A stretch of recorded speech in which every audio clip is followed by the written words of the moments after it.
Chapter 9 that is atmospheric circulation and weather system, ठीक है। So earlier in chapter 8, जो chapter 8 है वो डिस्क्राइब करता है कि अनइवन डिस्ट्रीब्यूशन है हमारे टेम्परेचर का over the surface of the अर्थ। अभी हम देख के आए हैं जो एयर हमारी वो एक्सपेंड करती है, एयर की कैरेक्टरिस्टिक बता रहे हैं। एयर जो हमारी एक्सपेंड करती है जब वो गर्म होती है, heated, and get compress when cool, जब वो ठंडी होती है तो वो कंप्रेस करती है। And this result in a variation in the atmospheric pressure, इसकी वजह से हमारा वेरिएशन आता है एटमॉस्फेरिक प्रेशर में। And the result is that it causes a movement of air from the high pressure to the low pressure, setting the air in motion. और उसकी वजह से क्या होता है कि मूवमेंट होती है हवा की हाई प्रेशर से लो प्रेशर की तरफ। You already know that the air in horizontal motion, उसको हम क्या कहते हैं, विंड कहते हैं। एटमॉस्फेरिक जो प्रेशर है वो ऑल्सो डिटरमाइन करता है कि when the air will rise और सिंक, मतलब जिस टाइप का प्रेशर है उस हिसाब से जो हमारी हवा है वो सिंक या राइज करती है। हमें पता है कि लो प्रेशर पे क्या होती है, हवा राइज करती है, हाई प्रेशर पे सिंक करती है। द विंड रीडिस्ट्रीब्यूट करती है, जो विंड हमारी चलती है वो रीडिस्ट्रीब्यूट करती है heat and the moisture across the planet में, हीट एंड मॉइस्चर को डिस्ट्रीब्यूट करती है, देयर बाय मेंटेन करती है constant temperature for a whole planet as a whole के लिए। सो जो वर्टिकल राइजिंग है हमारी मॉइस्ट एयर की, cools it down to form a clouds and bring the precipitation. आपको पता है जो वर्टिकल मतलब ऊपर की तरफ जो हमारी राइजिंग होती है, मॉइस्ट मतलब गीली हवा की, तो वो cools it down to form, और उसके बाद वो ऊपर जाएगी तो ठंडी हो जाएगी, ठंडी हो जाएगी तो क्लाउड्स बनाएगी, क्लाउड्स बनाती है तो प्रेसिपिटेशन आती है। This chapter has been devoted to explain the causes of pressure differences, forces that control the atmospheric circulation, the turbulent pattern of the wind, the formation of the air masses, the distribution, the disturbed weather when the air masses interact with each other, and the phenomena of violent जो है tropical storms. So ये हमारा जो chapter है किसके साथ deal कर रहा है, वो एक्सप्लेन करता है कि कैसे हमारे प्रेशर डिफरेंसेस क्रिएट होते हैं, क्यों करते हैं, कैसे होते हैं, क्या फोर्सेस हैं जो कंट्रोल करें एटमॉस्फेरिक सर्कुलेशन को, कैसे हमारा पैटर्न है, बेसिक जो पैटर्न है, जनरल पैटर्न है हमारे विंड्स का, कैसे हमारी फॉर्मेशन होती है एयर मासेस की, है ना, कैसे जो है डिस्ट्रीब्यूशन होता है, कैसे डिस्टर्ब जो है वेदर जो है क्रिएट होता है जब दो एयर मासेस इंटरेक्ट करती है, फ्रंट्स वगैरह बनते हैं, ट्रॉपिकल स्टॉर्म्स वगैरह, इनके बारे में हम पढ़ेंगे। सबसे पहले बात करते हैं एटमॉस्फेरिक प्रेशर का। सो डू यू रियलाइज कि हमारी जो बॉडी है वो subject to a lot of air pressure, हमारी जो बॉडी बहुत सारा इस पर प्रेशर लगता है। एज वन मूव अप, जो हमारा एयर है gets varied and one feels breathless, and जैसे हम ऊपर जाते हैं तो आपको पता है जो एयर है वो कम हो जाती है और हमको ब्रीथलेस फील होता है। The weight of a column of air contain in an unit area from the mean sea level to the top of the atmosphere is the atmospheric pressure. तो बता रहा है कि एटमॉस्फेरिक प्रेशर क्या होता है, एक वेट हमारी हवा का एक यूनिट एरिया पे, है ना, फ्रॉम द सी लेवल से लेके टॉप एटमॉस्फेयर के ऊपर तक जितना भी हवा का वजन है ना, उस पर्टिकुलर एरिया में उसको हम एटमॉस्फेरिक प्रेशर कह रहे हैं। एटमॉस्फेरिक प्रेशर को हम रिप्रेजेंट करते हैं मिली बार में, इस चीज़ का ध्यान रखना है। एट द सी लेवल जो हमारा एवरेज एटमॉस्फेरिक प्रेशर है वो तरह है वो कितना होता है, 1013.2 मिलीबार होता है। तो ध्यान रखना सी लेवल के टाइम पे हमारा कुछ हज़ार है ना, सी लेवल के टाइम पे हमारा 1000 के आसपास जो है हमारा एटमॉस्फेरिक प्रेशर होता है। ड्यू टू ग्रेविटी जो एयर है at the surface is denser and hence has high pressure. तो ग्रेविटी की वजह से जो हमारी हवा है वो ज़्यादा सर्फेस के पास रहती है, दैट इज़ वाई हवा हमारी डेंसर रहती है। तो जितनी ज़्यादा हमारी हवा डेंसर होगी उतना ज़्यादा हाई प्रेशर में फील होगा। तो सर्फेस के पास मतलब एटमॉस्फेरिक प्रेशर ज़्यादा होता है। एयर प्रेशर को मेजर करते हैं with the help of the mercury barometer या फिर एनीरॉइड बैरोमीटर, मतलब बैरोमीटर से करते हैं। बाकी कंसल्ट अपनी बुक को करो तो इतना इंपॉर्टेंट नहीं है। ओके, सो जो प्रेशर जो है डिक्रीज करता है हाइट के साथ, जैसे कि हमने देखा at any elevation it varies from place to place. Even elevation पे भी ये जो है प्लेस टू प्लेस भी वेरी करता है, and its variation in the primary is a primary cause of air motion. और उसका जो वेरिएशन है मतलब हर जगह पे अलग अलग एटमॉस्फेरिक प्रेशर का होना, उसकी वजह से जो वेरिएशन है इसी से हमारी क्या होती है, एयर की मूवमेंट होती है और हमारी जो विंड्स हैं वो चलती हैं which move from high pressure area to the low pressure area. Vertical variation of pressure. So in the lower atmosphere जो प्रेशर डिक्रीज करता है रैपिडली विद हाइट। हमें पता ही है कि जो हमारा हमने अभी बात करी जो लोअर एटमॉस्फेयर है वहाँ पे हमारा जो प्रेशर है वो डिक्रीज़ करेगा रैपिडली, जैसे जैसे हाइट बढ़ती है वैसे वैसे हमारा जो एटमॉस्फेरिक प्रेशर है वो डिक्रीज़ करता है। जो डिक्रीज़ है अमाउंट का वो कुछ 1 MB for each 10 M increase होता है। खैर इतना इंपॉर्टेंट फैक्ट पे नहीं जाना है। It does not always decrease at the same rate, बस इतना ध्यान रखो कि वो डिक्रीज सेम रेट से नहीं होता है, ठीक है। टेबल 9.1 कुछ दे रही है average pressure and the temperature दे रही है selected level of elevation for a standard atmosphere के लिए। जैसे कि सी लेवल पे हमने देखा था कितना है, 1 किलोमीटर पे जाओगे तो कितना रहेगा, 5 किलोमीटर पे कितना रहेगा, मतलब 5 किलोमीटर में जस्ट जनरली आधा हो गया। हम कह सकते हैं कि 5 किलोमीटर में जो सी लेवल से है ना वो आधा हो गया है ना, इसका क्या है हाफ है, इसका क्या है हाफ है, हम ऐसा कह सकते हैं, ठीक है। और 10 किलोमीटर में और इसका भी हाफ हो गया। तो इस तरीके से हमारा जो है चल रहा है।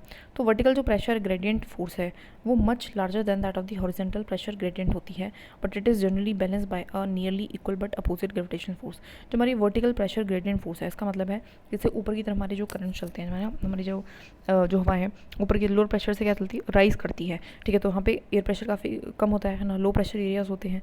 तो जो ग्रेडियंट फोर्स है वो मच लार्जर बहुत ज़्यादा बड़ी होती है और हॉरिजॉन्टल प्रेशर से भी ज़्यादा बड़ी होती है, लेकिन फिर भी उसको जनरली कौन बैलेंस कर देता है, हमारा equally but opposite gravitational force भी हमें काम करती रहती है, एंड हेंस इसलिए हम ज़्यादा स्ट्रॉन्ग अपवर्ड विंड्स को जो है हमें फील नहीं होती है ना, बिकॉज ग्रेविटेशनल फोर्स उसको बैलेंस कर देती है।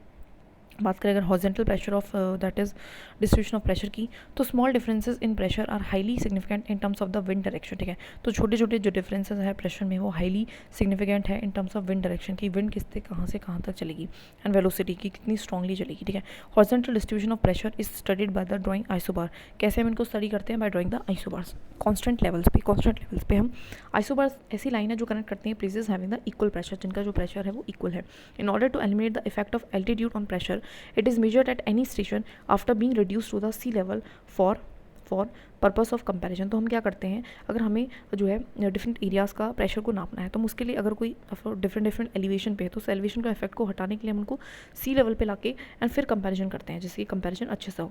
तो सी लेवल जो है प्रेशर होता है वो डिस्ट्रीब्यूशन, उसको हम distribution is shown on the weather map, उसको वेदर मैप से हम दिखाते हैं। और थोड़ा सा फिगर 9.1 की तरफ अगर आप देखोगे तो शो कर रहा है pattern of isobars corresponding to the pressure systems के पास। अगर आप देखोगे तो लो प्रेशर सिस्टम जो है is enclose by one or more isobars with lowest pressure in the centre. मतलब इस तरीके से है, अगर हमें लो प्रेशर है तो ये बार हमारा लोएस्ट है, फिर उससे कम यहाँ पे लो प्रेशर होगा, फिर उससे भी कम यहाँ पे लो प्रेशर होगा, ठीक है। तो सबसे ज़्यादा लो प्रेशर कहाँ पे होगा हमारा, सबसे ज़्यादा हमारा बीच में होगा, मिडिल में होगा, तो ये बता रखा है, ठीक है। तो एक तो सबसे ज़्यादा लो प्रेशर है, जिसको सराउंड कर रखा है वो भी लो प्रेशर है, देखिए आप सकते हो ना 1014 है, तो लो है 1016, थोड़ा सा उससे ज़्यादा और फिर उससे थोड़ा सा और ज़्यादा। तो इस तरीके के हमारे जो है आइसोबार्स एक तरीके से सर्कुलेट कर रहे हैं, बेसिक चीज़ बता रखे, ठीक है। हाई प्रेशर सिस्टम भी ऑल्सो इंक्लोज है by one or more isobars with the highest pressure in the centre. ऐसे हाई प्रेशर एरिया है उसमें भी क्या होगा कि हाई प्रेशर एरिया होगा कि यहाँ पे हमारा सबसे ज़्यादा हाई प्रेशर है, फिर उससे कम होगा, फिर उससे कम होगा, तो इस हिसाब से हमारे जो है इस हिसाब से हमारे हाई प्रेशर भी इंक्लूज होगा, बेसिक चीज़ बता है। अब बात करते हैं world distribution of sea level pressure का। तो world distribution of sea level pressure in January and July में आपको फिगर पे दिखा रखा है, that is 9.2 and 9.3 near the equator. जो सी लेवल प्रेशर है वो लो है and the area is known as the equatorial low. तो ठीक है, पहले आप फिगर्स देख लेते हैं, ठीक है। तो 9.2, ठीक है, तो ये हमारा है हमारा जनवरी में। तो जनवरी में बता रखा है कि लो प्रेशर कहाँ पे बनता है हमारा, तो ये थोड़ा सा ध्यान रख लीजिए। तो लो प्रेशर कहाँ बनेगा, 0 डिग्री पे बनता है, ठीक है। और हाई प्रेशर का बनता है, हाई प्रेशर आप देख सकते हो कहाँ पे बन रहा है, that is on the hair, है ना, यहाँ पे बन रहा है लगभग 30 डिग्री पे हमारा लो प्रेशर बन रहा है। फिर उसके बाद हमारा हाई प्रेशर बन रहा है, उसके बाद हमारा लो प्रेशर कहाँ बन रहा है, लगभग यहाँ पे हमारा जो है लो प्रेशर बन रहा है, और उसके बाद भी हमारा हाई प्रेशर बन रहा है। तो बेसिक चीज़ बता रखी है, ठीक है। तो गर्मियों के टाइम पे ऐसा हो रहा है, ठीक है। अगर आप देखोगे सर्दियों के टाइम पे है ना, सर्दियों के टाइम पे, सॉरी ये हमारा गर्मियों के टाइम पे है, सॉरी ये हमारा जनवरी का टाइम का है, ये हमारा जनवरी का टाइम है, ठीक है, ठीक है। यहाँ पे देखोगे तो यहाँ पे जो हमारा दैट इज़ वो हमारा लो प्रेशर आपको पता है कहाँ बनता है, वो हमारी इंडिया पे, मतलब क्योंकि ITC से यहाँ हो जाता है, तो यहाँ पे लो प्रेशर बनता है, उसके बाद यहाँ पे हाई प्रेशर, फिर यहाँ पे लो प्रेशर एंड देन फिर हाई प्रेशर बनता है, कुछ इस हिसाब से होता है, ठीक है। बेसिक चीज़ देख लीजिए, है ना, बेसिक चीज़। आगे बढ़ते हैं, ठीक है, ओके। सो अलॉन्ग द अच्छा नियर द इक्वेटर, अगर आप नियर द इक्वेटर जाओगे, नियर द इक्वेटर अगर आप जाते हो, सी लेवल प्रेशर वो काफ़ी लो रहता है, उसी एरिया को हम कहते हैं इक्वेटोरियल लो बोलते हैं। Along the 30 degree and 30 degree south, है ना, लेकिन 30 डिग्री नॉर्थ में, 30 डिग्री साउथ में जो है आपको हाई प्रेशर एरियाज़ मिलेंगे, जिनको हम कहते हैं सब ट्रॉपिकल हाइज बोलते हैं। फर्दर अगर आप पोल की तरफ जाओगे तो 60 डिग्री नॉर्थ पे एंड 60 डिग्री साउथ पे आपको लो प्रेशर बेल्ट मिलेंगी, एस्ट्रॉमडस, सो जिसको हम कहते हैं sub polar lows. And near the poles जो है प्रेशर हमेशा हाई रहता है, and it is known as a polar high, ठीक है, उसको हम कहेंगे polar high. And these pressure belt जो है वो लेकिन क्या होती हैं, वो कैसी होती हैं, परमानेंट नहीं होती है ना, these are not permanent and nature, they oscillate with the apparent movement of the sun. जैसे जैसे हमारा apparent movement of the sun बदलता है, वैसे वैसे इनका ये भी हमारी बदलती है। In the northern hemisphere in winter they move southward and in the summer they move northward. तो बेसिक चीज़ बता रखी है कि नॉर्दर्न हेमिस्फीयर में आप देखोगे विंटर में वो क्या करेंगी, दे मूव साउथवर्ड, है ना, प्रेशर बेल्ट नीचे की तरफ आती हैं ना, है ना, प्रेशर बेल्ट नीचे की तरफ आती हैं। वहीं पे जो गर्मियाँ हैं, है ना, जो गर्मियाँ हैं तो उसमें थोड़ी सी ऊपर ITC साइड हमारा थोड़ा ऊपर की तरफ जाता है, ठीक है। बेसिक चीज़ बता रखी थी, ज़्यादा कुछ नहीं, ठीक है, कॉमन सेंस है। तो factors affecting the velocity and the direction of wind, ठीक है। सो यू ऑलरेडी नो जो एयर है वो इस सेट इन मोशन में होती है बिकॉज ऑफ द डिफरेंसेस जो हमारे एटमॉस्फेरिक प्रेशर में होते हैं। एयर इन मोशन को हम विंड कहते हैं। जो विंड है वो ब्लो करती है high pressure to low pressure में। जो विंड है at the surface experience friction, लेकिन जब हमारी हवा चलती है तो सरफेस पे होती है तो वो फ्रिक्शन भी एक्सपीरियंस करती है। एंड इन एडिशन उसके अलावा जो रोटेशन ऑफ दी अर्थ है वो भी डिफ्लेक्ट करता है, वो भी अफेक्ट करता है विंड की मूवमेंट को, ठीक है ना। जो force extracted by the rotation of the earth है उसको हम कहते हैं कोरलिस फोर्स। तो कोरलिस फोर्स भी हमारे क्या करता है, विंड की डायरेक्शन को क्या करता है, इम्पैक्ट डालता है। Thus horizontal winds near the earth surface respond to the combined force of three forces. तो जनरली जो भी हमारी हॉरिजॉन्टल विंड चल रही होती है ना, जो high pressure to low pressure चल रही है, उन पे एक्चुअली बहुत सारी फोर्सेज का इम्पैक्ट होता है। The one is the pressure gradient force, the second was the friction force and then there is a Coriolis force. In addition जो ग्रेविटेशन फोर्स है वो भी एक्ट कर रही है डाउन, वो भी हमारे साथ साथ काम कर रही है डाउन की तरफ, मतलब ऑफकोर्स वो तो काम करती है हर जगह। सबसे पहले बात करते हैं प्रेशर ग्रेडियंट फोर्स का। जो डिफरेंसेस है हमारे एटमॉस्फेरिक प्रेशर में वो इस फोर्स को जो है प्रोड्यूस करते हैं, ठीक है। The rate of change of pressure with respect to distance is the pressure gradient. तो कितना हमारा चेंज है प्रेशर में, rate of change of pressure with respect to distance, कितना डिस्टेंस है वो हमारा प्रेशर ग्रेडियंट होता है, ठीक है। The pressure gradient is stronger when the isobars are close to each other and is weak when isobars are apart. तो हमारा पूछ लेंगे ना, बहुत इंपॉर्टेंट लाइन है, हमारा प्रेशर ग्रेडियंट स्ट्रॉन्ग कब होगा, जब आइसोबार्स क्या होंगे, close to each other, and weak कब होगा, जब आइसोबार्स बहुत ज़्यादा दूर दूर होंगे। इसका मतलब क्या है, देखो इसका मतलब ये है, देखिए ये हमारा जैसे मैंने देखा था ना कि ये हमारा लो प्रेशर है, फिर उसके आसपास है, अगर ये क्लोज है, जितने ज़्यादा क्लोज है इसका मतलब उतना ज़्यादा वहाँ पे लो प्रेशर है, जितना ज़्यादा दूर है, जितना ज़्यादा ऐसे दूर है तो उसका मतलब वहाँ पे उतना ज़्यादा मतलब प्रेशर का डिफरेंसेस नहीं है, ठीक है। तो प्रेशर डिफरेंसेस जितनी ज़्यादा स्ट्रॉन्ग हो उतनी ज़्यादा हमारी प्रेशर ग्रेडियंट जो है फोर्स वर्क करेगी, ठीक है। तो प्रेशर ग्रेडियंट इज स्ट्रॉन्ग जहाँ पे आइसोबार्स क्लोज होते हैं ना, जितने ज़्यादा क्लोज होंगे उतना ज़्यादा प्रेशर ग्रेडियंट स्ट्रॉन्ग होगा, and weak when the isobars apart, है ना। जब आइसोबार्स अपार्ट है तो वीक रहेगा, तो इंपॉर्टेंट है। फ्रिक्शनल फोर्स की बात करूँ तो इफेक्ट करता है स्पीड ऑफ दी विंड को, तो स्पीड ऑफ द विंड को इफेक्ट करता है। It is greatest at the surface पे सबसे ज़्यादा होता है, and its influence generally extend करता है up to the elevation of 1 से लेके 3 किलोमीटर तक, ठीक है। इसका जो इन्फ्लुएंस है वो हमारा कहाँ तक जो है इम्पैक्ट डालता है, that is up to the elevation of 1 से लेके 3 किलोमीटर तक, ठीक है। Over the sea surface the friction is minimal. सबसे ज़्यादा हमारा मिनिमल कहाँ होता है, हमारा सी सरफेस पे कम होता है। क्यों? क्योंकि वहाँ पे कोई भी रुकावट नहीं है, कोई भी ऑब्स्टेकल नहीं है, कोई भी बिल्डिंग नहीं है, कोई ट्री नहीं है, दैट इज़ वाई हमारी वहाँ पे सबसे ज़्यादा मिनिमल होता है, सरफेस पे हमारी जो है ज़्यादा होता है, लेकिन 1 से 3 किलोमीटर के बीच में हमारा सबसे ज़्यादा होता है, ठीक है। कॉर्डलेस फोर्स की अगर मैं बात करूँ तो कॉर्डलेस फोर्स का है rotation of the earth about its axis affect the direction of the wind. तो बेसिकली जब हमारा अर्थ रोटेट करता है तो उसकी वजह से जो हमारी विंड है, डायरेक्शन ऑफ द विंड है उस पर इफेक्ट आता है। This force is called cordless force after the French जो फिजिस्ट है हु डिस्कवर। तो इस फोर्स का क्या नाम है, कॉर्डलेस फोर्स है, जब बिकॉज उन्होंने एक फ्रेंच फिजिस्ट थे जिनका नाम कॉर्डलेस था, उन्होंने किया था, ठीक है। इट डिफ्लेक्ट करता है विंड को to the right direction in the northern hemisphere and the left to the southern hemisphere. तो मतलब ऊपर से अगर आप देखोगे तो ऊपर से हमारा ऐसे विंड आ रही है ना, तो थोड़ी सी इस तरीके से विंड आती है, इस तरीके से विंड आती है ना, तो मतलब आने वाली जो उसकी रास्ता है तो वो किसकी तरफ डिफ्लेक्ट कर रही है, हमारी that is towards the left कर रही है, हमारी राइट कर रही है, और हमारी क्या है टुवर्ड्स द लेफ्ट जो है डिफ्लेक्ट करती है, टुवर्ड्स द लेफ्ट जो है डिफ्लेक्ट करती है, ठीक है। Left in the southern hemisphere, basic चीज़ बता रखी थी वही चीज़ है, ठीक है।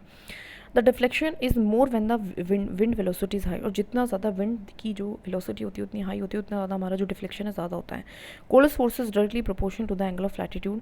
और कोर्डलेस फोर्स हमारी डायरेक्टली प्रोपोर्शनल है to the angle of latitude. इसका मतलब है कि ये मैक्सिमम कहाँ पे होगी, मैक्सिमम होगी at the poles and absent होगी हमारे इक्वेटर पे बिल्कुल भी नहीं होगी। जो कोर्डलेस फोर्स है हमारी एक्ट करती है perpendicular to the pressure gradient force, and the pressure gradient force is perpendicular to the isobar, ठीक है। तो हमारी आइसोबार्स के परपेंडिकुलर जो है हमारी प्रेशर ग्रेडियंट फोर्स होती है, मतलब इस तरीके से होता है कि यहाँ पे लो प्रेशर है, हाई प्रेशर है, तो जो हमारा प्रेशर है वो इस तरीके से, मतलब प्रेशर ग्रेडियंट फोर्स इस तरीके से लगाएगी, और कॉर्डलेस फोर्स हमारी इस तरीके से प्रेशर लगाती है, उसके भी परपेंडिकुलर। तो बेसिक चीज़ बता रखी है, कुछ खास नहीं, ठीक है। आगे बढ़ते हैं। The higher the pressure gradient force the more is the velocity of the wind and the larger is the deflection in the direction of wind, ठीक है। तो हायर जितनी ज़्यादा हमारे प्रेशर ग्रेडियंट फोर्स जितनी ज़्यादा होगी, मोर is the velocity of the wind, उतनी ज़्यादा हमारी जो है वेलोसिटी होगी विंड की, एंड उतनी ज़्यादा हमारा डिफ्लेक्शन होगा। तो सारी चीज़ कनेक्टेड है, ठीक है। तो more the pressure gradient force, more is the velocity of wind and larger the deflection in the direction of the wind. As a result ये जो दो फोर्सेज हैं ऑपरेट करेंगे perpendicular to each other in the low हमारे pressure areas में, areas the wind blows around it, ठीक है। एट द इक्वेटर, अब इक्वेटर की बात करें तो कोल्डेस्ट फोर्स है वो 0 होती है, सो विंड ब्लो करती है परपेंडिकुलर टू द आइसोबार्स। तो विंड बिल्कुल हमारे आइसोबार्स के परपेंडिकुलर जो है ब्लो करती है, ठीक है। The low pressure gets filled instead of the getting intensified, ठीक है। लो प्रेशर जो है हमारा फिल हो जाता है और इंटेंसिफाइड नहीं होता, and that is the reason why tropical cyclones are not form near the equator, and that is why जो लो प्रेशर है वो फिल हो जाता है, बहुत ज़्यादा इंटेंसिफाइड नहीं हो जाता। क्यों? क्योंकि वहाँ पे कॉर्डलेस फोर्स नहीं होती हैं, एंड इस दैट इज़ वाई हमारे जो साइक्लोन्स है हमारे इक्वेटर के पास नहीं बनते हैं, ठीक है। तो at the equator Coriolis force is 0 and the wind blows perpendicular to the isobars के जस्ट परपेंडिकुलर वो चलती हैं, ठीक है। तो लो प्रेशर गेट्स फिल्ड है ना, लो प्रेशर जो है इंटेंसीफाई नहीं हो पाता, मतलब बहुत ज़्यादा स्ट्रॉन्ग नहीं हो पाता, एंड यही रीज़न है कि ट्रॉपिकल साइक्लोन्स क्यों नहीं आते हैं, ठीक है, near the equator. Pressure and wind की अगर मैं बात करूँ तो velocity and the direction of the wind are the net result of the wind generating force. तो हमारी जो वेलोसिटी है, जो हमारी डायरेक्शन है हमारी विंड की, वो हमारी नेट रिजल्ट है हमारी विंड जनरेटिंग फोर्सेज का, ठीक है ना। The wind in the upper atmosphere अगर आप देखोगे 2 to 3 kilometre above the surface are free from the friction effect of this surface and are control mainly by the pressure gradient and the Coriolis force. अगर आपको देखोगे तो जो हमारे मतलब सरफेस पे नहीं, वर्टिकली जो हमारे मतलब देखो दो तरह की हवाएं चल रही है ना, जिस तरीके से चलता है ना, लो प्रेशर है और ये हाई प्रेशर है, तो इस तरीके से हवाएं चल रही होती है एक, ठीक है, ऐसे और ऐसे और ऐसे। तो एक तो हॉरिजॉन्टल ये चल रही है, एक हॉरिजॉन्टल ये चल रही है। तो जो ऊपर वाली चल रही है उस पर क्या होता है, कोई भी फ्रिक्शनल फोर्स काम नहीं कर रही होती है ना, उस पर क्या नहीं काम कर रही होती है, कोई भी फ्रिक्शनल फोर्स काम नहीं कर रही होती है, और उसको मेनली सिर्फ और सिर्फ दो ही फोर्स कंट्रोल करती है, that is pressure gradient and the Coriolis force. And when isobars are straight and there is no friction, जब कोई भी फ्रिक्शन नहीं होता है तो जो प्रेशर ग्रेडियंट फोर्स है उसको बैलेंस कर लेती है Coriolis force, and the resultant wind blows parallel to the isobars, and that is why वो दोनों फोर्स अपने आप को क्या कर लेती हैं, जब कोल्डेस्ट फोर्स नहीं होता तो वो बिलो हमारे पैरेलल टू द आइसोबार्स चलने लगती हैं, एंड जब पैरेलल टू द आइसोबार्स चलती हैं तो इन विंड्स को हम जियोस्ट्रॉफिक विंड्स कहते हैं। तो पता होना चाहिए जियोस्ट्रॉफिक विंड्स क्या होते हैं, ठीक है, बेसिक चीज़ है, ठीक है। तो बता रखा है जियोस्ट्रॉफिक विंड कैसे चलेंगी कि यहाँ पे तो हमारा क्या था, प्रेशर ग्रेडियंट फोर्स था, यहाँ पे हमारा क्या था, that is a coldest force था, ठीक है, और ये कैसे चलती हैं, इस तरीके से, ठीक है, बेसिक चीज़ है, कुछ खास नहीं है, ठीक है, पैरेलल टू द आइसोबार्स, ठीक है, और तो कुछ खास नहीं था, यस। आगे बढ़ते हैं, दैट इज़ अच्छा 9.2, अच्छा आगे बढ़ेंगे, ठीक है। जो विंड सर्कुलेशन है around a low is called cyclonic circulation. तो लो प्रेशर के पास क्या होता है, साइक्लोनिक सर्कुलेशन होता है। इसको याद करने का एक तरीका है, जिसके साइक्लोन्स जब भी आते हैं तो हमेशा लो प्रेशर एरिया क्रिएट होता है, तो दैट इज साइक्लोनिक सर्कुलेशन होगा, ठीक है। अराउंड अ हाई प्रेशर कैसा होता है, हाई प्रेशर के अराउंड कैसा होता है, एंटी साइक्लोनिक सर्कुलेशन होता है, तो हाई के मतलब अपोजिट हो जाएगा। So the direction of a wind around such system changes according to their location in the different hemisphere. और बाकी उनका जो डायरेक्शन है, लेकिन फिर भी जो डायरेक्शन है कि विंड्स की वो कैसे होती है, चेंज होती है अकॉर्डिंग उनका लोकेशन कैसा है हेमिस्फीयर में। अगर आप देखोगे तो जैसे बताया साइक्लोन पे है ना, प्रेशर सिस्टम साइक्लोन है तो उस पर जो प्रेशर कंडीशन है सेंटर में वो कैसी होगी, लो होगी, है ना।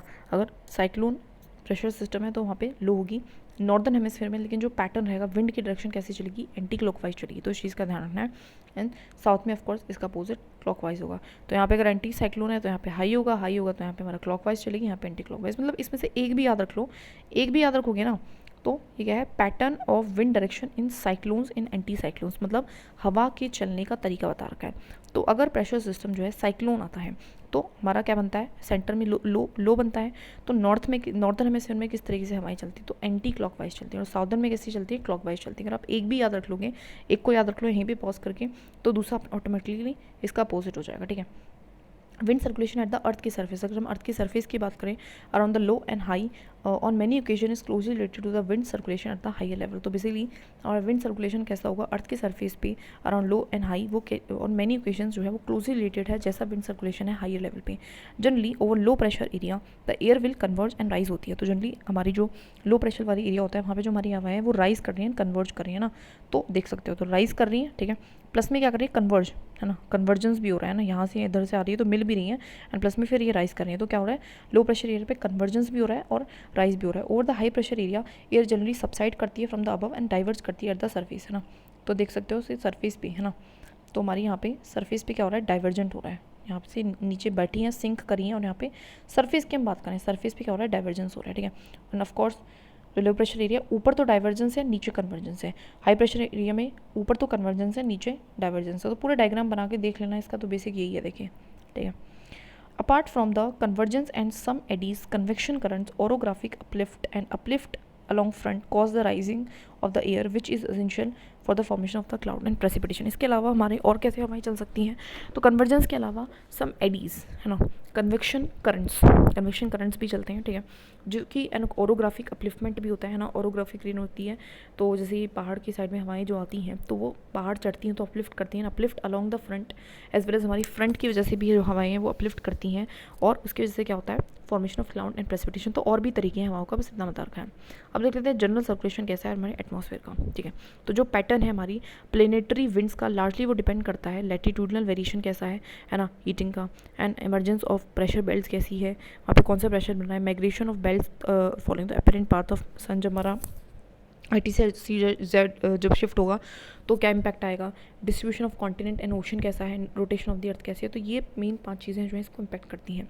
जो pattern of the movement of the planetary wind है, इसको जनरली हम क्या कहते हैं, general circulation of the atmosphere कहते हैं। General circulation of the atmosphere also set in motion the ocean water circulation which influences the, ठीक है, जो general circulation of the atmosphere है ना, वो हमारा ऑल्सो सेट इन मोशन, वो भी सेट करती है मोशन में ओशन वाटर को, ठीक है। ओशन वाटर को मतलब जब हवाएं चलती हैं तो उससे जो ओशन वाटर है उस पर भी इम्पैक्ट आता है और वो भी कहीं ना कहीं मोशन में जाता है, जो कि विच इन्फ्लुएंस था, जो कि फर्दर इन्फ्लुएंस करता है अर्थ की ही क्लाइमेट को। A systematic description of the general circulation हमें फिगर में बता रखा है कि इस तरीके से होगा, ठीक है। तो उस चीज़ को देखते हैं, ठीक है। तो क्या बता रखा है, सिंप्लीफाइड जनरल सर्कुलेशन, इसको बना देना डायग्राम, ठीक है। तो बता रखा है जो हमारा ITCZ है ये हमारा इक्वेटर पे अभी देखो, है ना। तो यहाँ पे क्या बनता है, यहाँ से हवाएं उठेंगी, है ना, एंड फिर डाइवर्ज होंगी और फिर दैट इज़ हमारे सब टॉपिक्स पे जाके बैठ जाएंगी, ठीक है, मतलब, है ना, सब टॉपिकल हाई हम इसको बोल रहे हैं, ठीक है, बैठ जाएंगी, ठीक है। और फिर वहाँ से इक्वेटर की तरफ इस तरीके से चलेंगी, ठीक है। बेसिक चीज़ बता रखी है 30 degree south and 30 degree north में हाई प्रेशर बनेगा, ठीक है। उसके बाद क्या होंगी हमारी जो हवाएं हैं, ठीक है, जो हमारी हवाएं हैं हाई प्रेशर है तो दोनों तरफ चलेंगी, तो कुछ इस तरफ भी चलेंगी, कुछ इस तरफ भी चलेंगी, ऐसे ही यहाँ पे भी इस तरफ भी चलेंगी और इस तरफ भी चलेंगी, ठीक है। जब अच्छा, ये जो हमारा होता है उसको हम हेडली सेल कहते हैं, इस चीज़ को ध्यान रखना। पोल्स के यहाँ पे जो सॉरी इक्वेटर के यहाँ पे जो होते हैं हेडली सेल्स होता है, ठीक है। अच्छा, जब हमारी जो हवाएं थी वो एक तो इधर चली, एक इधर चली, तो इधर चलेंगी, ठीक है, इधर चलेंगी। अब देखिए ऐसे, ठीक है। और यहाँ पे जो हमारी हवाएं हैं वो राइज़ करेंगी, क्यों, क्योंकि यहाँ पे जो है थोड़ा सा वार्म आ रही थी, यहाँ पे थोड़ी सी कोल्ड आ रही थी, कुछ इस तरीके से हवाएं राइज़ करेंगी। तो राइज़ करेंगी तो एक इधर जाएगी, एक इधर जाएगी, ठीक है। और यहाँ पे कौन सा सेल बनाएगी, वो फेरल सेल बनाएगी, है ना। इसको हम कहते हैं सब पोलार लो, है ना। और यहाँ पे वेस्टर्लीज चलती हैं। वेस्टर्लीज क्यों चल रही है, बिकॉज अगर देख सकोगे यहाँ का जो डायरेक्शन है वो इसकी तरफ है ना, इधर की तरफ मतलब जाएंगी, लेकिन वो थोड़ा सा डिफ्लेक्ट हो रही है बिकॉज ऑफ दैट, है ना। ऐसे ना जाके वो ऐसे जा रही हैं, दैट इज़ उसको वेस्टर्लीज हम बोल रहे हैं, ठीक है। ऊपर हमारी पोलर ईस्टर्लीज है, पोल्स की तरफ आ रही है ना, इसकी तरफ से आ रही है, ठीक है। यहाँ पे हमारा क्या बनेगा, यहाँ पे हमारा क्या बनेगा, हाई प्रेशर बनेगा। हाई प्रेशर से हमारा कैसी चलती हैं हवाएं, ऐसी चलती हैं, high pressure to low pressure चलती है, ठीक है। और यहाँ से ऑफकोर्स हमारी हवाएं उठ रही थी तो उठेंगी, तो इधर भी जाएंगी, इधर भी जाएंगी और नीचे भी बैठेंगे, तो ये पोलर सेल बनेगा। यहाँ पे हमारा क्या बनेगा, फेरल सेल बनेगा, ठीक है। बहुत ज़्यादा गुछ हो गया, आई नो दैट, बट इसको बनाते रहना। उसके अलावा चलो ये वगैरह सेल वगैरह बन गए हैं, ठीक है। उसके अलावा क्या होगा, हमारा पोलर जेट स्ट्रीम होंगी, तो कुछ हवाएं जो इन पोलर सेल और जो हमारे फेरल सेल के बीच में हवाएं रहती हैं उनको पोलर जेट स्ट्रीम बोलते हैं। जो Ferrel cell and Hadley cell के बीच में होते हैं उनको सब ट्रॉपिकल जेट स्ट्रीम बोलते हैं। तो इस चीज़ का ध्यान रखना। ये बच्ची कुछ ही हवाएं होती हैं और हमारे टॉपिक मतलब कॉल्ड डिस्कोर्स के साथ ही शुरू हो जाती हैं, ठीक है। आगे देखिए, air at the ITCZ inter tropical convergence जो जोन है वो राइज करती हैं because of the convection cause by high insolation and low pressure is created. तो यहाँ पे क्या होता है, बहुत ज़्यादा इंसुलेशन आ रही होती है, तो यहाँ पे जो है लो प्रेशर एरिया क्रिएट हो जाता है। लो प्रेशर का मतलब होता है हवाएं का ऊपर की तरफ उठना।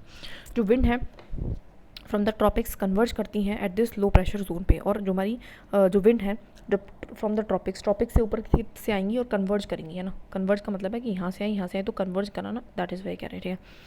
जो कन्वर्ज एरिया है along rises along with the convective cells and it reaches the top of the troposphere. तो बता रहा है कि ऐसे इस तरीके से फिर ऊपर उठेंगी तो वो ट्रोपोस्फेयर में पहुंचेंगी, ट्रोपोस्फेयर में पेचेंगी up to the altitude of 14 kilometre and moves towards the pole, और फिर पोल्स की तरफ जाएंगी and this causes the accumulation of air at above 30 degree north and 30 degree south जो है, फिर वो जाएंगी और कहाँ जाएंगी, हमारी 30 degree north and 30 degree south में जाएंगी। Part of the accumulated air sinks to the ground, कहाँ पे वहाँ पे जाने के बाद वो क्या करेंगी, नीचे बैठेंगी and forms a sub tropical high area वो फॉर्म करेंगे। अनदर जो रीज़न है for sinking is a cooling of the air when it reaches is, ठीक है, down below near the land surface the air flows, ठीक है। बस basic विचार रखिए। अनदर एक रीज़न है वो है कूलिंग, की हवा ठंडी हो गया, अब ठंडी हवा क्या करती है, बैठती है, तो ऐसे वो बैठेगी।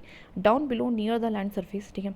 अब लैंड सरफेस के पास जो एयर है वो फ्लो करेगी towards the equator as the easterlies की फॉर्म में। हमने अभी देखा था कि इस तरीके से वो जो है वो आएंगी। बेसिक चीज़ बता रखी है, ठीक है, पूरा वही है।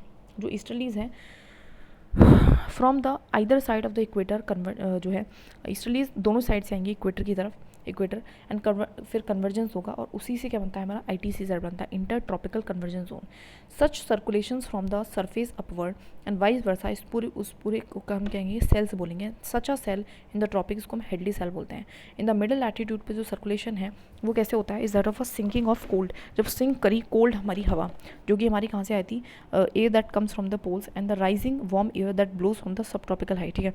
तो क्या होता है, मिडिल लैटिट्यूड में सर्कुलेशन कैसे होता है वो तो वो बता रखा है। तो sinking cold air that comes to poles, एक हवा हमारी पोल्स की तरफ से आ रही है ना, एक हवा हमारी कहाँ से आ रही है, सब ट्रॉपिकल हाई की तरफ से आती है ना, तो दोनों मिलती हैं। At the surface these winds are called westerlies, और उनको हम क्या कह रहे हैं, वेस्टलीज बोल रहे हैं ना, जो कि हमारी दैट इज सब ट्रॉपिकल हाई से आ रही है हमारी सब पोलर लो की तरफ। एंड जो सेल है ये बनाती है वो फेरल सेल होता है। एट पोलर लैटिट्यूड्स जो कोल्ड डेंस एयर है वो सबसाइड कर रही है near the poles and blow towards the mid latitude at the polar easterlies. जो हवा है हमारे हाई प्रेशर पे पोल्स पे वो कैसी हाई प्रेशर मतलब बहुत ज़्यादा ठंडी है तो वो डेंस करेगी और किसकी तरफ मूव करेगी, मिड लैटिट्यूड की तरफ मूव करेगी। And the cell is called उसको हम पोलर सेल बोलेंगे। एंड दीज थ्री सेल्स जो हैं तीनों जो सेल्स हैं वो एक तरीके से pattern of the general circulation the atmosphere को सेट करता है। The transfer of heat from the lower latitudes to the higher latitudes maintain the general circulation. उस तरीके से होती है जो हमारी हीट है वो ट्रांसफर होती है हमारी लोअर लैटिट्यूड से हायर लैटिट्यूड्स तक और मेंटेन रखता है जनरल सर्कुलेशन। बेसिक चीज़ बता रखी है। General circulation of the atmosphere affect करता है हमारी ओशंस को भी।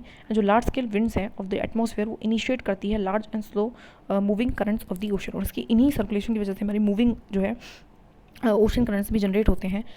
Oceans in turn provide input of energy and water vapour into the air, और जब ओशंस की मूवमेंट होती है तो ऑफकोर्स वो भी कुछ energy and water vapour provide करते हैं। And these interactions take place rather slowly over a large part of the ocean. तो बहुत स्लोली इंटरेक्शंस होती हैं बट होती रहती हैं, बेसिक चीज़ें बता रखी हैं। नाउ बात करते हैं general circulation, general atmospheric circulation and its effect on the oceans पे। Warming and the cooling of the Pacific ocean जो है मोस्ट इंपॉर्टेंट है in terms of the general atmospheric circulation में, ठीक है। जो वार्म करंट है of the central Pacific ocean slowly drift towards the South Africa coast and replace कर देती है कभी का कूल पेरुवियन कोस्ट को। तो बेसिकली होता क्या है कि ये हमारा अगर नॉर्थ अमेरिका है, ये हमारा साउथ अमेरिका है, तो यहाँ पे जनरली क्या होता है इस तरीके से करंट जो है बहता है और वो कोल्ड करंट होता है। लेकिन होता क्या भी हुआ कि ये जो हवा है वो उल्टी ऐसे चलने लगती है और वार्म करंट यहाँ पे बहता है, ठीक है, वार्म करंट यहाँ पे बहता है। उसकी वजह से क्या हो जाता है सच अपीयरेंस है वार्म वाटर का off the coast of Peru के पास, उसको हम कहते हैं एल नीनो। इसको क्या कह रहे हैं, एल नीनो कह रहे हैं। एल नीनो जो है इवेंट को क्लोजली एसोसिएटेड है with the pressure change in the central Pacific and the Australia के पास प्रेशर का चेंज होना। And this change in pressure condition over the Pacific, इसको हम कहते हैं साउदर्न ओसिलेशन। तो प्रेशर का चेंज होना है साउदर्न ओसिलेशन। हमारा वार्म ओशन करंट मतलब कोल्ड की जगह वार्म ओशन करंट का चलना है एल नीनो, ठीक है। दो चीज़ें हैं, एल नीनो क्या है, वार्म करंट का चलना on the coast of Peru is El Nino, and pressure का चेंज होना इन द पैसिफिक इसको हम कहते हैं southern oscillation. And the combined phenomena इसको हम कहते हैं southern oscillation and El Nino को इंसो बोलते हैं। एंड इन द ईयर जहाँ पे इंसो हमारा स्ट्रॉन्ग होता है तो large scale variations in weather occur होती है ओवर द वर्ल्ड। जो एरिड वेस्ट कोस्ट है हमारी साउथ अफ्रीका की, तो साउथ अफ्रीका का जो एरिड वाला एरिया है वहाँ पे बहुत ज़्यादा रेनफॉल हो जाती है एंड ड्रॉट अकर हो जाती है। बाकी जगहों पे जहाँ पे बारिश आनी चाहिए वहाँ पे हमारा क्या हो जाती है, ड्रॉट हो जाती है, जैसे कि ऑस्ट्रेलिया एंड इंडिया में। एंड चाइना में फ्लड आ जाती है। तो क्या होता है अमेरिका की साउथ कोस्ट पे क्या हो रहा है कि हैवी रेनफॉल हो रहा है ना, यहाँ पे मतलब अटाकामा जो डेजर्ट था तो वहाँ पे तो होगी बारिश। ड्रॉट आ गया ऑस्ट्रेलिया में, तो बारिश होनी चाहिए थी, ऑस्ट्रेलिया में बारिश नहीं हो रही है, ठीक है। On the eastern side India में भी आ जाता है हमारी drought wise situation and flood आता है चाइना में। And this phenomena is closely monitored and is use for a long forecasting in major part of the world. और ये काफ़ी जो है इंपॉर्टेंट फिनोमेना इसको फोरकास्टिंग के लिए यूज़ करते हैं। तो इस चीज़ को ध्यान यहाँ पे लिख सकते हैं कि क्या होगा हमारे अमेरिका में क्या होगा, ऐसा लगता है साउथ अमेरिका में ना, साउथ अमेरिका में क्या होगा, तो साउथ अमेरिका में तो हैवी रेनफॉल हो जाएगी ना, साउथ अमेरिका में क्या हो जाएगी, हैवी रेनफॉल है ना, हैवी रेनफॉल हो जाएगी। लेकिन वहीं पे जो हमारा इंडिया है जो हमारा दैट इज़ ऑस्ट्रेलिया है, तो वहाँ पे क्या हो जाएगा, वहाँ पे हमारा ड्रॉट आ जाएगी। और जो चाइना है उसमें क्या हो जाएगा, उसमें फ्लडिंग हो सकती है। चाइना में क्या हो जाती है, फ्लडिंग हो जाती है, तो ये इम्पैक्ट बहुत इंपॉर्टेंट है, डायरेक्ट क्वेश्चन यहाँ से बन जाता है, ठीक है। नाउ बात करते हैं सीजनल विंड्स का। जो पैटर्न है हमारे विंड सर्कुलेशन का is modified in the different seasons due to the shifting of regions of maximum heating pressure and wind belts, ठीक है। तो जो हमारा पैटर्न है ना विंड सर्कुलेशन का वो कैसे मॉडिफाइड होता है, वो डिफरेंट सीजन्स में भी मॉडिफाइड होता है due to the shifting of the regions of the maximum heating pressure and wind belt. Because season wise भी हमारे क्या होते हैं मैक्सिमम हीटिंग है, जो प्रेशर है, जो विंड बेल्ट्स है वो शिफ्ट करते हैं। दैट इज़ वाई जो पैटर्न ऑफ विंड सर्कुलेशन है वो भी चेंज होता है हमारा डिफरेंट सीजन्स में। जो मोस्ट प्रोनाउंस इफेक्ट है इसका वो है शिफ्ट इन, जो कि शिफ्ट आपको देखने को मिलता है मॉनसून्स स्पेशली ओवर द जो that is south east Asia, जो ऑलरेडी हमने बात कर रखा है। दैट इज़ मानसून विंड्स क्या करती है, रिवर्सल हो जाती है उनका पूरी तरीके से इस तरीके से, ठीक है। बाकी और भी other local there is also local deviation, there are also the other local deviations भी हैं फ्रॉम द जनरल सर्कुलेशन। वो कौन से हैं, जैसे कि लोकल विंड्स हैं। Differences in the heating and the cooling of the earth surfaces and the cycle those develop daily और annually can create several common local और रीजनल विंड्स। तो जो डिफरेंसेस आते हैं हीटिंग में, कूलिंग में अर्थ की सरफेसेस की एंड हमारी साइकिल, दोज डेवलप डेली और एनुअली। तो कभी का कुछ ऐसे हवाएं जो डेली या एनुअली जो है क्रिएट कर सकती हैं सेवरल कॉमन रीजनल चेंजेस को। अगर आप देखें तो जैसे कि लैंड एंड सी ब्रीजेज हैं, एज एक्सप्लेन्ड अर्लियर, जो हमारा लैंड है एंड सी है वो ऑब्जर्व करता है ट्रांसफर एंड ऑब्जर्व करता है ट्रांसफ़र करता है हीट को डिफरेंटली ड्यूरिंग द डे। जो हमारा लैंड है वो हीट अप हो जाता है faster and become warmer than the sea and therefore over the land जो एयर राइज करती है ना, हवा उठेंगी है ना लैंड से, एंड वो give rise to the low pressure area because of the low pressure area and where the sea relatively cool. Sea पे क्या है, high pressure area, the pressure over the sea is relatively high, so this pressure gradient from the sea to land is graded and the wind जो है वो blow करेगी सी से land की तरफ एज अ सी ब्रीज है ना, जहाँ जिसकी तरफ से आ रही है उसकी पूछ पकड़ो तो सी ब्रीज उसका नाम पड़ जाता है, ठीक है। इन द नाइट, लेकिन नाइट में से क्या होगा, नाइट में क्या होगा, जो रिवर्सल हो जाएगा कंडीशन है ना, तो लैंड जो है वो जल्दी से ठंडा हो जाएगा, हीट को जल्दी से लूज कर देगा and is cooler than the sea. So वहाँ पे क्या बनेगा, high pressure. So pressure gradient is from the land से सी की तरफ, from the land to the sea, hence यहाँ पे क्या होगा, दैट इज़ वही मतलब बता रखा है सी ब्रीज क्या है यहाँ पे, दैट is high pressure low pressure बना था तो लो प्रेशर से ऊपर गया तो फिर ऊपर इस तरीके से आएगी, ठीक है। यहाँ पे हमारी रात को क्या हो जाता है, रात को हमारा यहाँ पे लो प्रेशर बन जाता है तो यहाँ से हवाएं चलती हैं और फिर हाई लैंड की तरफ से सी की तरफ चलती है रात के टाइम पे, से उसको क्या कहा गया, दैट इज़ लैंड ब्रीज का क्या बेसिक चीज़ है। Mountain and valley winds already इसके बारे में बात कर चुके हैं, जो माउंटेनियस रीजन्स होते हैं, ठीक है। ड्यूरिंग द डे जो होता है ना, माउंटेनियस रीजन्स में जो ड्यूरिंग द डे है तो स्लोप्स जल्दी से ठंडे हो जाते हैं ना, स्लोप्स गेट हीटेड अप है ना, क्योंकि उन पर ज़्यादा सनलाइट जल्दी निकलती है सनलाइट और देर तक हमारा सूरज डूबता है and air moves up slope. तो हवाएं क्या है हमारी ऑफकोर्स मतलब ऊपर गर्म हो जाएगी, तो क्या होगा, ऊपर लो प्रेशर है ना, टॉप ऑफ द हिल्स पे क्या है, लो प्रेशर है और वैली में क्या है, हाई प्रेशर है। तो high pressure to low pressure जो है हमारी चलेंगी दिन के टाइम पे and to fill the resulting gap the air from the valley से ब्लो करेगा, ब्लो अप द वैली है ना, वैली से पहाड़ की तरफ चलेगा एंड इस विंड को हम क्या करेंगे, ऑफकोर्स हम क्या कहेंगे, this wind is known as the valley breeze है ना। ड्यूरिंग द नाइट, लेकिन नाइट में जो हमारा स्लोप्स है वो जल्दी से ठंडे हो जाएंगे एंड डेंस एयर डिसेंड करेगी into the valley as the mountain wind है ना, तो माउंटेन की तरफ से जो है हवाएं चलेंगी रात की तरफ and the cool air of the high plateaus and ice fields draining into the valley is called the katabatic wind. इनको हम क्या कहते हैं, कैटाबैटिक विंड्स बोलते हैं। क्या बोलते हैं, कैटाबैटिक विंड्स। पूछ लेंगे कैटाबैटिक विंड्स क्या होती हैं, तो इसलिए हमें पता होना चाहिए। Another time of warm wind occurs on the leeward side. एक और तरीके की जो हवाएं हैं वो हमारी अकर करती हैं लीवर साइड पे on the mountain ranges. The moisture in these winds, मतलब जो लीवर साइड होता है मतलब जो विंड फेसिंग साइड होता है तो मॉइस्चर होता है इन विंड्स में file crossing the mountain ranges. तो जब वो हवाएं जो क्या कर रही होती हैं जिसमें मॉइस्चर है वो क्रॉस करती है माउंटेन को, तो वहाँ पर वो कंडेंस एंड प्रेसिपिटेट कर देती है एक साइड पर when it descend down the leeward side. लेकिन जो वो डिसेंड डाउन करती है leeward side of the slope पे, the dry air gets warmed up by the adiabatic process and this dry air melt the snow in the short time, ठीक है। तो दूसरी तरफ जब चलती हैं तो हवाएं वो कैसी होती हैं, ड्राई होती हैं, तो वो क्या कर सकती हैं, वो मेल्ट डाउन भी कर सकती हैं किसको मेल्ट डाउन कर सकती हैं हमारी जो कि आइस जंप रखी हैं, जैसे कि अब लद्दाख वाला एग्जाम्पल हो तो सबसे बेटर है ना। आगे बढ़ते हैं। Air masses, when the air remains over a homogeneous area for a sufficiently longer time, जब हमारी एक हवा एक पार्टिकुलर एरिया पे बहुत लंबे समय तक रहती है तो वो एक्वायर कर लेती है कैरेक्टरिस्टिक्स उस एरिया की। सो होमोजीनियस जो रीजन है can be vast ocean surface और वास्ट प्लेन्स, कुछ भी हो सकता है, मतलब वो ओशन भी हो सकता है, प्लेन भी हो सकता है, लैंड भी हो सकता है, माउंटेन भी हो सकता है, कुछ भी हो सकता है। The air with distinctive characteristics in term of temperature and humidity, तो एयर की जो कैरेक्टरिस्टिक्स हैं on the basis of temperature humidity उसको हम कहते हैं एयर मास, ठीक है। It is defined a large body of air having a little horizontal variation in temperature and moisture. तो इनकी हॉरिजॉन्टल वेरिएशन कुछ खास नहीं होती है, तो एक लार्ज बॉडी ऑफ एयर है having little horizontal variations in the temperature and moisture में ज़्यादा इनका वेरिएशन नहीं होती। होमोजेनियस जो सर्फेसेज हैं ओवर विच हमारे एयर मासेस फॉर्म होती है इनको हम कहते हैं सोर्स रीजन्स, मतलब जिस जगह पे जैसी हवा पैदा हो रही है ना उसको हम क्या कहेंगे, सोर्स रीजन।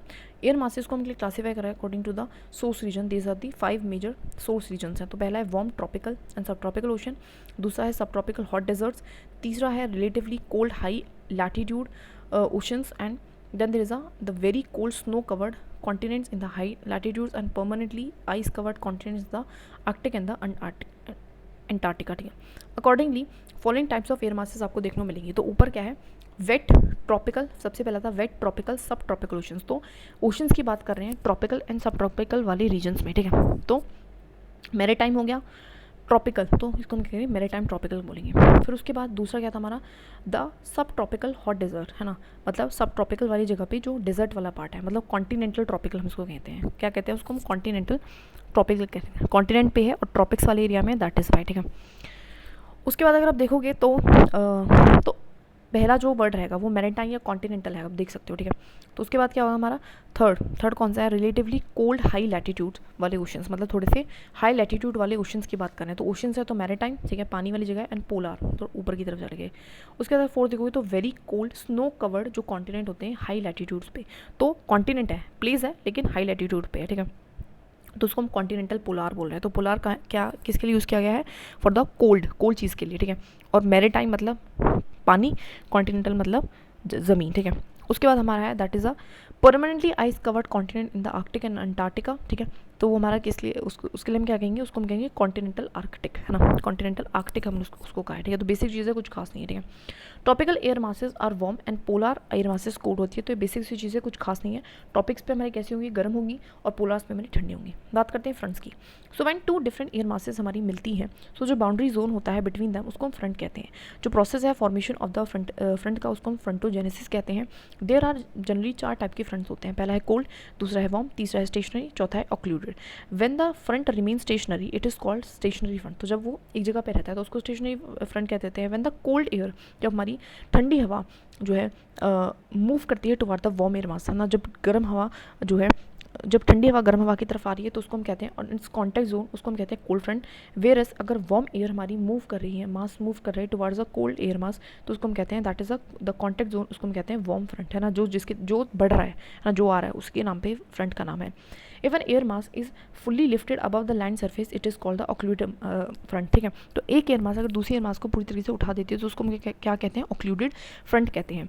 जो फ्रंट है वो अगर होते हैं मिडिल लैटिट्यूड्स पे and are characterized by a steep gradient and in temperature and pressure. तो हमारे फ्रंट जो जनरली कहाँ अकर होते हैं, मिडिल लैटिट्यूड्स पे बनते हैं, क्योंकि वहाँ पे क्या होती है, एक तरफ से पोलार से हमारी ठंडी हवा आ रही होती है, और सब ट्रॉपिकल से सब दैट इज़ सब ट्रॉपिकल हाई से वहाँ पे हाई प्रेशर मतलब वो आ रही होती है ना, गर्म हवा थोड़ी सी। So they bring abrupt changes in the temperature and causes the, है ना, और यहाँ पे are characterize by the steep gradient in temperature and the pressure. और इसमें काफ़ी मतलब स्टीप ग्रेडियंट का मतलब है बहुत ज़्यादा इनके दोनों हवाओं के बीच में क्या होता है, डिफरेंस होता है टेम्परेचर में भी और प्रेशर में भी। So they bring abrupt change in the temperature and causes the air to rise to form clouds and cause precipitation. तो जब ये दोनों मिलती हैं एयर मासेस तो क्या करती हैं, एक जो वार्म एयर मासेस उठेगी वो क्लाउड्स वगैरह बनाती है, प्रेसिपिटेशन वगैरह करती हैं, ठीक है। तो पहले एग्जाम्पल देख लो, ठीक है। हाँ यहाँ पे देख लेते हैं, ठीक है। तो हमारा जो पहला है, first is a warm front sorry, मतलब वार्म एयर जो है, वार्म एयर आ रही है कोल्ड करंट के बीच में, तो वो जो बाउंड्री है उसको वार्म फ्रंट बोल रहे हैं, ठीक है। ऐसे कोल्ड एयर आ रही है जब वार्म एयर की वजह से कोल्ड फ्रंट बोल रहे हैं, ठीक है।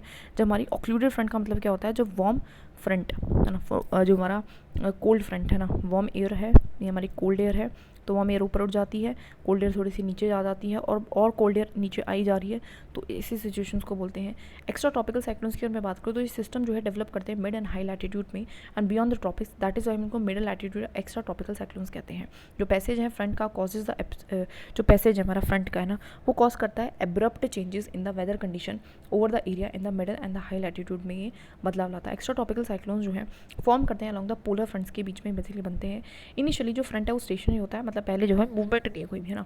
In the northern hemisphere the warm air blow from the south, है ना, साउथ की तरफ से वार्म एयर आती है ना, नीचे की तरफ से, and cold air from the north of the front, मतलब फ्रंट के ऊपर से जो है, मतलब फ्रंट बन गया उसके बाद हमारी और हवाएं आई जा रही है ना, आएंगी वो तो continuously. So when the pressure drops along the front तो the warm air moves northward and the cold air move towards, ठीक है। तो वार्म एयर क्या कर रही है, ऊपर की तरफ जा रही है, कोल्ड एयर हमारी नीचे की तरफ आ रही है, and south setting in motion में वो मोशन में सेट कर रहे हैं, एंटी क्लॉकवाइज साइक्लोनिक सर्कुलेशन वो लेती है, एंटी क्लॉकवाइज साइक्लोनिक सर्कुलेशन शुरू कर देती है, and the cyclonic circulation leads to a well developed extra tropical cyclones की वजह से हमारा well developed extra tropical cyclone आते हैं with a warm front and a cold front.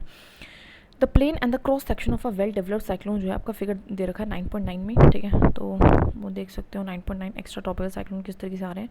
तो हमारी जो है नीचे कोल्ड एयर होगी, ऊपर वार्म एयर होगी है, ठीक है। तो इस तरीके से, ठीक है। उसके बाद क्या होगा, अब ये प्रोसेस कंटिन्यू होता रहेगा कि वार्म एयर ऊपर होती रहेगी, कोल्ड एयर उसके नीचे आती रहेगी, एंड जो डायरेक्शन ऑफ विंड दिखा रखी है सेंटर की तरफ से, ठीक है। तो बेसिक चीज़ बता रखी है, कुछ खास नहीं, ठीक है। तो हमारी कोल्ड एयर है, ये हमारी क्या है, सॉरी कोल्ड एयर है, हमारी वार्म एयर है, इस तरीके से, ठीक है। आगे बताते हैं। There are pockets of warm air और वार्म सेक्टर जो वेजेड है between the forward and the rear cold air और कोल्ड सेक्टर के बीच में हमारा जो है पॉकेट्स ऑफ, मतलब आपको दिखा रखी है फिगर में, जो वार्म एयर है वो ग्लाइड करती है over the cold air and the sequence of cloud appear over the sky ahead of the warm front and cause precipitation. तो ऑफकोर्स जब वार्म एयर राइज होगी तो क्या करेगी, क्लाउड्स वगैरह बनाएगी, तो वही चीज़ है। और जो कोल्ड एयर है वो नीचे डूबेगी। So cold front approaches the warm air from the behind and pushes the warm up, ठीक है। और फिर क्या करेगा, और जो पीछे से जो कोल्ड फ्रंट है वो और ज़्यादा अप्रोच करेगा वार्म एयर को from the behind and push the warm air up, और ज़्यादा उसको ऊपर उठाता जाएगा, एंड द रिजल्ट इस टाइम पे क्या होता है, क्यूमुलस जो क्लाउड्स हैं वो फॉर्म होते हैं। तो ध्यान रखना, क्यूमुलस जो है क्लाउड्स फॉर्म होते हैं develop along the cold front. तो cold front move faster than the warm front ultimately overtaking the warm front. अब क्या है, जो हमारी कोल्ड एयर है उसकी मूवमेंट थोड़ी सी तेज़ है ना, वो तेज़ आएगी एंड वो पूरी तरीके से वार्म फ्रंट को ऊपर उठा देगी, ultimately overtaking the warm front. And जो हमारा वार्म एयर है वो कम्प्लीटली लिफ्ट हो जाएगी up and the front is occluded and the cyclone dissipate. उसकी वजह हमारा जो साइक्लोन है वो खत्म हो जाएगा, है ना। पहले नीचे से जब तक फोर्स आ रहा था तो वो राइज करी जा रही थी, वो प्रॉपर्ली राइज कर जाएंगी तो साइक्लोन हमारा खत्म हो जाएगा। जो प्रोसेस है विंड सर्कुलेशन का both at the surface and the aloft are closely link, वो आपस में काफ़ी लिंक्ड है। जो एक्स्ट्रा ट्रॉपिकल साइक्लोन है वो डिफर करता है from the tropical cyclone in number of ways, ठीक है। तो काफ़ी डिफरेंट है जो हमारा एक्स्ट्रा ट्रॉपिकल है, जो ट्रॉपिकल है। जो एक्स्ट्रा ट्रॉपिकल साइक्लोन्स हैं उनके पास क्लियर फ्रंटल सिस्टम होता है which is not present in the tropical cyclones. Tropical cyclones में ऐसा नहीं होता वहीं पे, ठीक है। तो क्या बोला है कि जो हमारा एक्स्ट्रा ट्रॉपिकल साइक्लोन्स है have a clear frontal system, वहाँ पे पूरा क्लियर आपको फ्रंट्स देखने को मिलते हैं, लेकिन ट्रॉपिक्स में ऐसा नहीं होता है। They cover a large area and can originate over land and sea. जो हमारे दैट इज़ एक्स्ट्रा ट्रॉपिकल होते हैं वो हमारा बड़े एरिया कवर करते हैं और वो ओरिजिनेट दोनों जगह पे हो जाते हैं, लैंड पे भी सी पे। लेकिन वेयर इज हमारा जो ट्रॉपिकल साइक्लोन है वो ओरिजिनेट ओनली ओवर द सी होता है and on reaching the land they dissipate. जो हमारा ट्रॉपिकल साइक्लोन वो सिर्फ और सिर्फ हमारे सी पे आता है, लेकिन अगर वो लैंड को रीच कर जाता है तो वो पूरी तरीके से खत्म हो जाता है। The extra tropical cyclone effect as much larger area as compare to the tropical cyclone. वहीं पे जो एक्स्ट्रा ट्रॉपिकल साइक्लोन है वो इफेक्ट ज़्यादा बड़ी एरिया को करता है, लेकिन ट्रॉपिकल साइक्लोन कम को करता है। तो डिफरेंसेस बहुत इंपॉर्टेंट को साथ के साथ लिखते चलना है। जो विंड वेलोसिटी है ट्रॉपिकल साइक्लोन की वो ज़्यादा हाइयर होती है एंड ज़्यादा डिस्ट्रक्टिव होती है। जो एक्स्ट्रा ट्रॉपिकल साइक्लोन है वो मूव करते हैं फ्रॉम वेस्ट से ईस्ट की तरफ, है ना। जो वेस्ट से वो ईस्ट की तरफ मूव करते हैं, ठीक है। तो इस चीज़ का ध्यान रखना है। लेकिन जो ट्रॉपिकल साइक्लोन्स हैं वो हमारे मूव करते हैं ईस्ट से वेस्ट की तरफ। तो इस चीज़ को ध्यान रखने के लिए कुछ नहीं, अपने यहाँ का एग्जांपल लेना है कि हमारे जो भी साइक्लोन्स आते हैं बे ऑफ बंगाल में हमेशा कहाँ मूव करेंगे, टुवार्ड्स द इंडिया ना। तो टुवार्ड्स किसकी तरफ कर रहे हैं साइक्लोन, ट्रॉपिकल्स कहाँ से कर रहे हैं, ईस्ट से वेस्ट की तरफ कर रहे हैं ना। वेस्ट में पड़ रहा है इंडिया, है ना, बे ऑफ बंगाल ईस्ट में है, तो ऐसे मूव करते हैं। तो इसका जस्ट अपोजिट हमारा एक्स्ट्रा ट्रॉपिकल में होगा बेसिक चीज़। ट्रॉपिकल साइक्लोन्स हमारे वॉलेंट स्टॉर्म होते हैं जो ओरिजिनेट होते हैं ओशंस के ऊपर ट्रॉपिकल एरियाज में, मूव करते हैं over to the coastal areas bringing about large scale destruction cause by the violent winds, very heavy rainfall and strong surges. तो वो क्या करते हैं हमारे क्या होते हैं, मूव करते हैं। उसके बाद जब ओरिजिनेट हो जाते हैं तो मूव करते हैं कोस्टल एरियाज की तरफ एंड और बहुत ज़्यादा डिस्ट्रक्शन लेके आते हैं because of the violent winds और हैवी रेनफॉल वगैरह। And this is one of the devastating natural calamities में से एक है। या नोन एज साइक्लोन्स हम इनको कहते हैं इंडियन ओशन, लेकिन हरिकेन्स कहते हैं अटलांटिक में, टाइफून्स कहते हैं वेस्टर्न पैसिफिक में एंड साउथ चाइना में, एंड हमारा विली कहते हैं वेस्टर्न ऑस्ट्रेलिया में। तो इसको याद रख लेना है। तो टाइफून्स कहाँ कर रहे हैं, टाइफून्स कह रहे हैं जो भी हमारे चाइनीज़ वगैरह लोग हैं ना, चाइनीज़ कोरियंस वगैरह, तो वो कह रहे हैं टाइफून्स, ठीक है। हुरिकेन्स कह रहे हैं हमारे अटलांटिक वाले लोग। अटलांटिक मतलब थोड़ा सा समझो कि दैट इज़ द अमेरिका वाले लोग, ठीक है। तो उसको क्या कह रहे हैं, यूरोपियन लोग जो है उसको हरिकेन्स कह रहे हैं, ठीक है। तो इस चीज़ का ध्यान रखना है, इनको लिख लेना, ठीक है। ट्रॉपिकल जो साइक्लोन्स हैं वो ओरिजिनेट होते हैं एंड इंटेंसिफाई करते हैं over the warm tropical oceans पे ही क्या करते हैं हमारे दैट इज़ ओरिजिनेट होते हैं, ठीक है। वार्म ट्रॉपिकल ओशंस पे ओरिजिनेट हो रहे हैं। जो कंडीशंस हैं जो फेवरेबल है for the formation the intensification of the tropical storms, वो कौन कौन सी कंडीशंस हैं। सबसे पहले लार्ज सी सरफेस होना चाहिए with the temperature higher than 27 degree से ज़्यादा, प्रेजेंस होनी चाहिए कॉर्डलेस फोर्स की, स्मॉल वेरिएशन हो विंड वर्टिकल विंड की स्पीड में, मतलब बहुत ज़्यादा स्पीड ज़्यादा इधर उधर ना जाए, and pre existing weak low pressure area और the low level cyclonic circulation होना चाहिए हमारा, ठीक है। कहाँ पे, हमारे ओशंस के पास लो प्रेशर एरिया लेकिन वीक होना चाहिए। Upper divergence above the sea level system, of course ऊपर जाके वो हवा जो है ऊपर जाएगी तो डाइवर्स करेगी, तो बेसिक चीज़ें कुछ खास नहीं है। Energy that intensify the storm comes from the condensation process in the towering cumulonimbus cloud surrounding the centre of the storm. तो बेसिकली होता क्या है, जब ये जनरेट होता है तो इसके आसपास कौन से क्लाउड्स बनते हैं, ये भी क्वेश्चन आ सकता है। तो क्यूमोलोनिम्बस क्लाउड्स बनते हैं। Energy that intensified the storm comes from the condensation process. तो होता क्या है कि जैसे कि हमारा जो लो प्रेशर एरिया है, लो प्रेशर बनता है तो ऊपर हवा राइज करते हैं तो क्लाउड्स बनते हैं। तो क्लाउड्स बनते हैं, है ना, और क्या बनते हैं, कैसे क्लाउड्स बनते हैं, ऐसे क्लाउड्स बनते हैं जो कि सराउंड करते हैं हमारे सेंटर ऑफ द स्टॉर्म को, आसपास रहते हैं। With continuous supply of moisture from the sea, जो स्टॉर्म है वो फर्दर स्ट्रेंथन होता रहता है, जैसे जैसे उसको मॉइस्चर मिलता रहता है। और reaching the land the moisture supply cut हो जाती है एंड जो स्टॉर्म है वो भी हमारा डिसिपेट हो जाता है। जो प्लेस है जहाँ पे ट्रॉपिकल साइक्लोन क्रॉस करते हैं कोस्ट को is called the landfall of the cyclone. तो इस चीज़ को देखना, जो जैसे ही हमारा जो ट्रॉपिकल साइक्लोन है तो क्या करेंगे, क्रॉस द कोस्ट, है ना, कोस्ट के पास होता है तो उसको हम लैंडफॉल ऑफ द साइक्लोन बोलेंगे, एकदम से वो फॉल कर जाएगा। सो जो साइक्लोन्स है which cross the 20 degree north latitude generally recur and they are more destructive, और वो ज़्यादा डिस्ट्रक्टिव होते हैं जो 20 डिग्री से भी आगे पहुंच जाते हैं, ठीक है, इस चीज़ का ध्यान रखना। Semantic presentation of the vertical structure of a mature tropical, हमारा जो भी दैट इज साइक्लोनिक स्टॉर्म है वो दिखा रखा है, एक हमारा सिमेटिक रिप्रेजेंटेशन दे रखा है कि इस तरीके से हमारी जो हवाएं हैं, लो प्रेशर एरिया तो बढ़ेगा, है ना। यहाँ पे जो हमारी जगह, यहाँ पे वार्म एरिया जो है, वार्म एयर जो है सबसाइड कर रही है ना, वार्म एयर क्या है, सबसाइड कर रही है, ठीक है। तो यहाँ पे क्या है हमारा, यहाँ पे हमारा क्या है, थोड़ा सा कम लो प्रेशर एरिया है, यहाँ पे हमारा थोड़ा ज़्यादा लो प्रेशर एरिया, तो यहाँ से हमारे ऐसे उठेंगी, है ना, उठेंगी बाहर की तरफ जाएंगी, बेसिक चीज़ है। और इसमें थोड़े कम है ना, कम है तो यहाँ पे क्या करेंगे, यहाँ पे हमारी सबसाइड करेंगे, बेसिक चीज़ बता रखी है, ठीक है। और अब ऊपर जाएंगे तो क्या करेंगे, हमारे ये वो बनाएंगे, मतलब व्हाट वी कॉल क्लाउड्स वगैरह फॉर्म करेंगे, ये क्लाउड्स वगैरह फॉर्म करेंगे। तो बेसिक चीज़ बता रखी है, कुछ खास नहीं, ठीक है, okay. Mature tropical cyclone is characterize by the strong spiral circulating wind, जो कि अराउंड द सेंटर आएंगी और उसको हम बेसिकली आई कहेंगे, कॉल द आई, ठीक है। तो mature tropical cyclone is characterize by the strong spirally circulating wind around the centre. तो इसके पास क्या होंगे, ट्रॉपिकल साइक्लोन्स के पास क्या होंगी, स्पाइरली जो सर्कुलेट कर रही होंगी ऐसी हवाएं सेंटर के आसपास चल रही होंगी। जो डायमीटर रहेगा सर्कुलेटिंग सिस्टम वो वेरी कर सकता है 150 से लेकर 250 किलोमीटर के बीच में। जो आई है इज़ अ रीजन ऑफ काम विद सबसाइडिंग एयर, जो आँख है हमारे रीजन की वो कैसा रहेगी, काम रहेगी, और यहाँ पे जो एयर है वो सबसाइड कर रही होगी।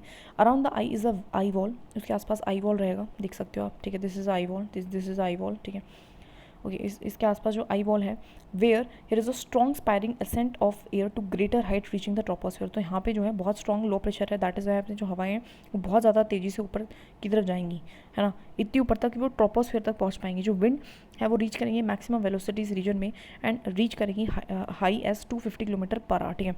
तो मतलब स्पीड बता रखी है। टोरेंटियल रेन अकर होगी यहाँ पे, है ना, and from the eye wall rain bands में radiate and trains of cumulus and cumulonimbus cloud में drift into the outer region. तो और क्या होगा, है ना, हाई वॉल से क्या होगा, बहुत सारी क्लाउड्स जो हैं जनरेट होंगे, है ना। जो डायमीटर है of the storm over the, जो डायमीटर होता है हमारा इसका west Bay of Bengal, Arabian Sea and Indian Ocean में, वो जनरली 600 से 1200 किलोमीटर तक होता है। And system move slowly about 300 से 500 किलोमीटर पर डे की रफ्तार से मूव करता है। जो साइक्लोन है वो क्रिएट करते हैं storm surges and they inundate the coastal lowlands को, ठीक है। And the storm peters out on the जो है लैंड पे आके फिर वो बरस जाते हैं पूरी तरीके से, है ना। बेसिक चीज़ बता रखी, ठीक है, ओके। आगे बढ़ते हैं। That is a thunder storms and the tornadoes. तो अदर जो हमारा सेवर लोकल स्टॉर्म्स है उनको हम थंडर स्टॉर्म्स कहते हैं, फिर कहते हैं tornadoes. They're of short duration, छोटे टाइम के होते हैं, occurring over a small area but violent होते हैं। तो ध्यान रखना कैसे होते हैं, छोटे ड्यूरेशन के, है ना, छोटे टाइम के लिए होते हैं और ये स्मॉल एरिया पे ही आते हैं, बट ये बहुत ज़्यादा वायलेंट होते हैं, ठीक है। थंडर स्टॉर्म्स जो हैं जनरली कॉज होते हैं bye the intense convection on moist hot days, जब बहुत ज़्यादा गर्मी होती है और थोड़ी बहुत मॉइस्चर होता है तो एकदम से बहुत बड़े बड़े कन्वेक्शन करंट जो है वो जाते हैं, इंटेंस होते हैं, ठीक है। A thunder storm is a well grown cumulonimbus cloud producing thunder and lightning. तो बेसिकली थंडर स्टॉर्म कुछ नहीं है, ऊपर जैसे करंट जाएंगे तो ऊपर क्या होंगे, बहुत सारे हमारे क्यूमुलोनिम्बस क्लाउड्स प्रोड्यूस होंगे और वो थंडर एंड लाइटनिंग को प्रोड्यूस करेंगे। When the cloud extend to heights where the sub zero temperature prevail, और जब इतनी ऊपर वो क्लाउड्स बनते हैं कि मतलब because of the convection current बहुत स्ट्रॉन्ग है तो हेल्स फॉर्म होते हैं, ओले फॉर्म होते हैं, एंड जब हमारे वो 0 डिग्री से ऊपर चलेगी then they come down as hailstorm, और ओले की तरफ वो आते हैं। If there is insufficient moisture, अगर मॉइस्चर नहीं होता है तो हमारी थंडर स्टॉर्म जनरेट कर सकते हैं डस्ट स्टॉर्म्स भी, ठीक है। तो मतलब नॉर्मली आंधी, ठीक है। A thunder storm is characterize by the intense updraft of rising warm air. Generally thunder storm में होता है, ऊपर की तरफ उठती हैं rising warm air which causes the clouds to grow bigger and rise to great height, जो कि क्या करती है, क्लाउड्स बनाती हैं बहुत ही घने घंघोर बादल और वो बहुत ऊंचाइयों तक जाते हैं और उससे क्या होती है, दिस कॉजेज द प्रेसिपिटेशन, ठीक है। Later downdraft brings down to earth the cool air and the rain, ठीक है। एंड लेटर क्या होता है फिर, downdraft brings down to earth, है ना, उसके बाद वो धीरे धीरे नीचे आ जाते हैं and cool air and the rain, है ना, हवा मतलब हवाएं चलती हैं नीचे, ठंडी हवा जो है वो आ जाती है। From severe thunderstorm sometimes, है ना, कभी कभी थंडर स्टॉर्म से क्या होता है, sometimes spiralling wind descent like a trunk of a elephant with great force with very low pressure at the centre. क्या होता है, कभी कभी जो एक हमारे क्लाउड्स होते हैं, थंडर स्टॉर्म वाले क्लाउड्स हैं, वहीं से एक स्पाइरलिंग विंड होती है ना, ऐसी हवा जो कि एक स्पाइरल की तरह घूम रही है, विंड लाइक जिसका ट्रंक ऑफ अ एलिफेंट है विद ग्रेट, इसकी बहुत ज़्यादा फोर्स है, with a very low pressure, surface जो है सेंटर में उसका लो प्रेशर है, causing massive destruction on it's way, such A phenomenon उसको हम टॉर्नेडोज बोलते हैं, ठीक है। टॉर्नेडोज जनरली अकर करते हैं मिड लैटिट्यूड्स पे, ज़्यादा हमारे अमेरिका वगैरह साइड आते हैं, तो टॉर्नेडो है अकर ओवर द सी, इसको हम वाटर स्पाउट्स भी बोलते हैं, ठीक है। तो ऐसे टॉर्नेडोज जो हमारे मतलब ऊपर का जो बादल होता है ना, बेसिकली ऊपर का जो बादल होता है वो कनेक्ट कर जाता है इस तरीके से, मतलब कनेक्ट कर जाता है उसका जो मतलब जहाँ से भी वो राइज हो रहा है ना, तो वो पूरी तरीके से कनेक्ट कर जाता है, मतलब इट्स लाइक अ लैंड पे साइक्लोन आना, वी कैन से दैट, है ना, कुछ समथिंग लाइक दैट, है ना। Violent storms are the manifestation of the atmosphere adjustment to varying energy distribution. Generally violent storms आते क्यों हैं, ये आते हैं बिकॉज ऑफ द एटमॉस्फेयर खुद अपने आप में एडजस्टमेंट करना होता है to varying the energy distribution के लिए, ठीक है। अच्छा, जब ये टॉर्नेडो सी के ऊपर आते हैं तो उसको वाटर स्पॉट्स बोलते हैं, इस चीज़ को लिख लेना। तो potential in the heat energies हैं वो कन्वर्ट होती हैं काइनेटिक एनर्जी में in the storms and restless atmosphere again returns to the stable state. तो जो पोटेंशियल जो हीट एनर्जीज होती हैं, है ना, जो बहुत ज़्यादा गर्मी थी वो कन्वर्ट हो जाती है काइनेटिक, मतलब वो मूवमेंट में आ जाते हैं, जैसे मूवमेंट में जाते हैं तो जो एनर्जी वो यूज हो जाती है, सो उसके बाद जो हमारा एटमॉस्फेयर है वो दोबारा से शांत एंड स्टेबल हो जाता है। सो मैं बात करूँ सरफेस एरिया हमारा, if the surface air pressure हमारा 1000 MB है, air pressure at 1 kilometre above the surface area कितना होगा, तो बेसिकली एक किलोमीटर के बाद कितना होगा ये पूछा हुआ, तो ऑफकोर्स ज़्यादा तो होगा नहीं, है ना, तो ये और ये तो गलत ही है, तो या फिर तो 900 होगा फिर 700 होगा, ठीक है, बेसिक चीज़ ये देख लेना ना, मुझे को नहीं पता। ITCZ जो है नॉर्मली कहाँ कर करता है हमारा, नियर द इक्वेटर करता है, बेसिक सी चीज़ है।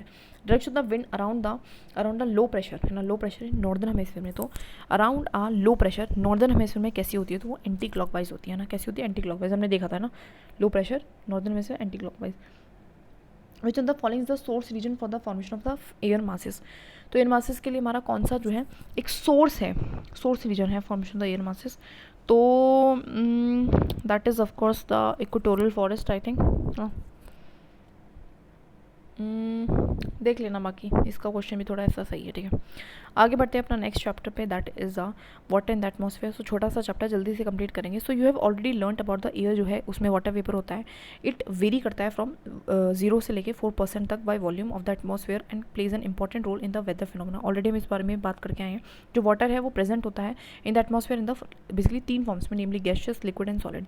जो मॉइस्चर है इन द एटमॉस्फेयर वो ड्राइव करता है फ्रॉम द वाटर बॉडी से, जो मॉइस्चर है वो एयर में आता है थ्रू इवेपोरेशन के प्रोसेस से एंड फ्रॉम प्लांट्स से ट्रांसपिरेशन के प्रोसेस से। Thus there is a continuous exchange of water between the atmosphere, oceans and the continent through the process of evaporation, transpiration, condensation और precipitation होता रहता है। ये तो हमें पता ही है कि मतलब आसमान में जाता है पानी ज़मीन से और ओशन से, फिर वापस वहीं आ जाता है, ठीक है।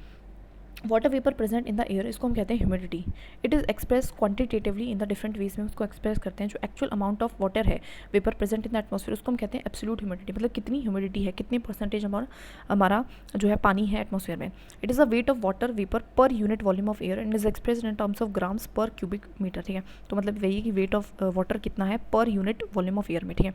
जो एबिलिटी है of air to hold the water vapour depend करता है एंटायरली उसके टेम्परेचर पे। हमें ये चीज़ पता है कि जैसे हमारा, ठीक है, तो हमारी किस पे डिपेंड करती है हमारे कि एयर कितना वाटर होल्ड कर सकती है टेम्परेचर पे। जो एब्सोल्यूट ह्यूमिडिटी है वो डिफर करती है from place to place on the surface of the earth. ये भी हमें पता है कि हर जगह सेम हमारी वो तो होगा मॉइस्चर होगा। जो परसेंटेज ऑफ मॉइस्चर है present in the atmosphere as compare to its full capacity at the given temperature is known as relative humidity. तो जो परसेंटेज है हमारी मॉइस्चर का present in the atmosphere as compare to, है ना, अगर उसका कंपेरिजन करते हैं उसकी फुल कैपेसिटी के साथ, है ना, मतलब कितना वो कर सकती है और कितना उसने कर रखा है, जब उसका कंपेरिजन करते हैं तो उसको हम रिलेटिव ह्यूमिडिटी कहते हैं। With the change change of hour, जैसे हमारा जो एयर का टेम्परेचर बढ़ता है, चेंज होता है ना, जो कैपेसिटी है टू रिटेन द मॉइस्चर वो भी इंक्रीज या डिक्रीज होती है, एंड जो रिलेटिव ह्यूमिडिटी है वो भी हमारी इफेक्ट होती है. ऑफकोर्स सिंपल सी बात है, it is greatest over the greater, सबसे ज़्यादा ओशंस के पास होगा, एंड हमारा कॉन्टिनेंट के पास उससे कम होगा. ठीक है, लीस्ट होगा ना. तो एयर कंटेनिंग मॉइस्चर है to its full capacity at a given temperature, इसको हम कहते हैं सैचुरेटेड, है ना. रिलेटिव का मतलब है कितना कर सकता है, एब्सोल्यूट का मतलब है कितना कर रखा है, एंड सैचुरेटेड का मतलब होता है कितना फुल कैपेसिटी पे, मतलब उससे ज़्यादा वो कर नहीं सकता है ना, वो अपनी फुल कैपेसिटी पे है. तो air containing the moisture to its full capacity. ठीक है, it means that air at the given temperature is incapable of holding any additional amount of moisture at this stage. मतलब इसका मतलब ये है कि जो हमारी हवा है वो इस गिवन टेम्परेचर पे इनकैपेबल है, वो और एक्स्ट्रा जो एडिशनल मॉइस्चर होल्ड नहीं कर सकती है. जो टेम्परेचर है एट विच सैचुरेशन अकर, जो टेम्परेचर जिस पे हमारा सैचुरेशन अकर करता है in a given sample of air, उसको हम कहते हैं ड्यू पॉइंट. ठीक है, तो इसको हम क्या कहते हैं, ड्यू पॉइंट कहते हैं. ठीक है, तो it is a temperature at which saturation occur करता है ना, इसको हम कह रहे हैं ड्यू पॉइंट, है ना, ड्यू पॉइंट. ठीक है. Evaporation and the condensation, the amount of water vapour in the atmosphere is added और विड्रॉन होता है due to evaporation and condensation से रिस्पेक्टिवली. मतलब पानी जाता कैसे एटमॉस्फेयर में और आता कैसे, उस स्थिति का तरीका बता रखा है. इवोपरेशन क्या है, एक प्रोसेस है बाय विच वाटर ट्रांसफॉर्म होता है लिक्विड से गैसियस स्टेट में. हीट एक मेन कॉज होती है इवोपरेशन के लिए. जो टेम्परेचर है एट विच हमारा वाटर स्टार्ट इवोपरेट करता है, इसको हम इसलिए कहते हैं लेटेंट हीट ऑफ वेपराइजेशन, है ना, इसको कहते हैं लेटेंट हीट ऑफ वेपराइजेशन. पूछ लेंगे तो एट अ टेम्परेचर जिसमें हमारा इवोपरेशन शुरू होता है. ठीक है, increase in temperature increases the water observation and retention capacity of the given parcel of the year. तो कह रहे हैं जैसे जैसे हमारा टेम्परेचर बढ़ता है तो जो हमारी हवा की कैपेसिटी है टू होल्ड द वाटर, तो वो बढ़ जाती है. Similarly if the moisture content is low, अगर लेकिन वहीं पे अगर मॉइस्चर का कंटेंट कम होता है, सो air has a potentiality of observing and retaining the moisture. तो अगर हमारा मॉइस्चर कंटेंट लो है, ऑलरेडी कम है, तो एयर के पास पोटेंशियल है तो भी वो ऑब्जर्व करेगी. So movement of air replaces the saturated layer with the unsaturated layer. तो मूवमेंट है जो हमारी हवा की वो रिप्लेस करती है सैचुरेटेड लेयर को विद अनसैचुरेटेड लेयर. मतलब बेसिक चीज़ है कि हवा चलती जाएगी तो वो मॉइस्चर को ट्रांसफर कर देगी. ठीक है, hence the greater the movement of the air the greater is the evaporation. ठीक है, तो जितना ज़्यादा हवा चलेगी तेज से, तो बेसिक चीज़ है इतना ज़्यादा वेपरेशन होगा. तो ये तो बेसिक चीज़ है, कुछ खास नहीं है. Transformation of the water vapour into the water is called the, जो वाटर वेपर का वाटर में बढ़ जाना मतलब दोबारा से लिक्विड में, उसको हम कंडेंसेशन कहते हैं. कंडेंसेशन जो है वो कॉज होता है by the loss of heat, मतलब हीट का खो जाना. मतलब जब हमारी ठंडक हो जाती है चीज़, जब हमारी वाटर वेपर ठंडा हो जाता है तो वो लिक्विड की फॉर्म ले लेता है. When the moist air cooled हो जाती है, ठंडी हो जाती है, it may reach a level where its capacity to hold water it ceases. तो और जब उसकी वो लेवल आ जाती है कि वो अब ज़्यादा वाटर वेपर को हमारा वो नहीं कर सकती, कैरी नहीं कर सकती, then the excess water vapour condense into the liquid form. तो जो हमारा वाटर वेपर कंडेंस हो जाता है लिक्विड फॉर्म में. इन द फ्री एयर जो कंडेंसेशन है वो रिजल्ट करता है from cooling around very small particles termed as a hygroscopic condensation nuclei. और हमारा जो फ्री एयर है उसमें जो कंडेंसेशन है वो रिजल्ट होता है फ्रॉम द कूलिंग, है ना, हमने बताया ना कूलिंग, ठंडा हो जाना. तो ठंडा हो जाएगा तो वो जो है पानी अब हवा कैरी नहीं करेगी तो छोड़ देगी. तो छोड़ेगी तो वो किसके आसपास ड्रॉपलेट बनाएगा, हमारा एक डस्ट पार्टिकल के आसपास. ठीक है, particles of the dust, smoke, salt from the ocean are particularly good nuclei होते हैं बिकॉज वो ऑब्जर्व कर लेते हैं वाटर को. कंडेंसेशन ऑल्सो टेक्स प्लेस करती है when the moist air contact में आ जाते हैं हमारे कुछ कोल्डर ऑब्जेक्ट की. And it may also take place when the temperature is close to the dew point. हमारा टेम्परेचर जो है close to the dew point होता है. कंडेंसेशन देयरफॉर डिपेंड करती है upon the amount of cooling and the relative humidity of the air पे. ठीक है, तो कंडेंसेशन किस चीज़ पे कर रही कि कूलिंग किस हिसाब से, रिलेटिव ह्यूमिडिटी कितनी है ना. रिलेटिव ह्यूमिडिटी का मतलब है कि अगर बहुत ज़्यादा ह्यूमिडिटी है ना, अगर कैपेसिटी जो हमारी है वो कमी है तो वो जल्दी कंडेंसेशन होगा. तो condensation is influence by the बाकी भी चीज़ें, वॉल्यूम ऑफ एयर कितना, टेम्परेचर, प्रेशर, ह्यूमिडिटी, बहुत सारी चीज़ें उसको इन्फ्लुएंस करनी बेसिक चीज़ें. कंडेंसेशन हमारी टेक प्लेस करती है when the temperature of the air is reduce to dew point with its volume remaining constant. ठीक है, तो मतलब क्या है कि टेम्परेचर जो है एयर का वो रिड्यूस हो गया, मतलब कम हो गया है ना, and when it's volume remaining constant, लेकिन जो मॉइस्चर है हवा में उतना ही है वो अभी भी. ठीक है, so when both the volume and the temperature are reduce, जब दोनों ही रिड्यूस हो जाते हैं तो फिर तब हो सकता है when the moisture is added to the air through evaporation, जब हमारा मॉइस्चर इवोपरेशन के थ्रू ऐड हो गया हो. हाउएवर जो मोस्ट फेवरेबल कंडीशन है कंडेंसेशन का वो है डिक्रीज होना एयर टेम्परेचर में. बेसिक चीज़ बता रखा है कि कब कब कंडेंसेशन हो सकता है.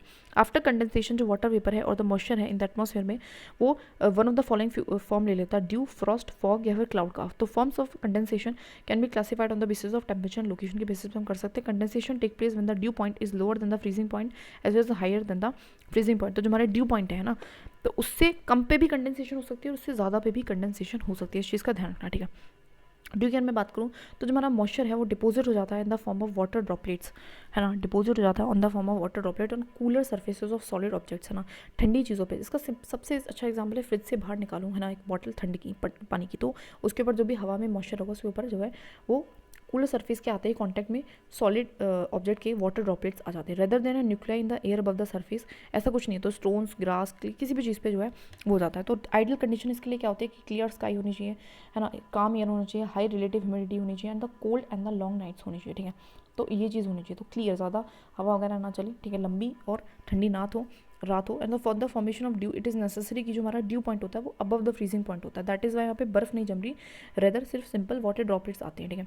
फ्रॉस्ट का जस्ट सेम कंडीशन है, बस यहाँ पे बर्फ़ जमती है। तो फ्रॉस्ट फॉर्म होती है कोल्ड सर्फेसेज पे जब हमारी कंडेंसेशन टेक प्लेस करता है बिलो द फ्रीजिंग पॉइंट, ठीक है।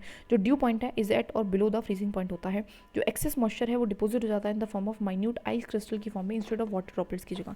जो आइडियल कंडीशन है वो सेम ही हमारा सेम है ना, फॉर्मेशन जैसे कि एक्सेप्ट द कि एयर का मॉइस्चर जो टेम्परेचर है वो just below the freezing point होना चाहिए। तो इसमें भी ये होता है कि कोल्ड ऑब्जेक्ट के कांटेक्ट में आने से जो मॉइस्चर था इन द एयर वो हमारा आइस क्रिस्टल्स का फॉर्म ले लेता है।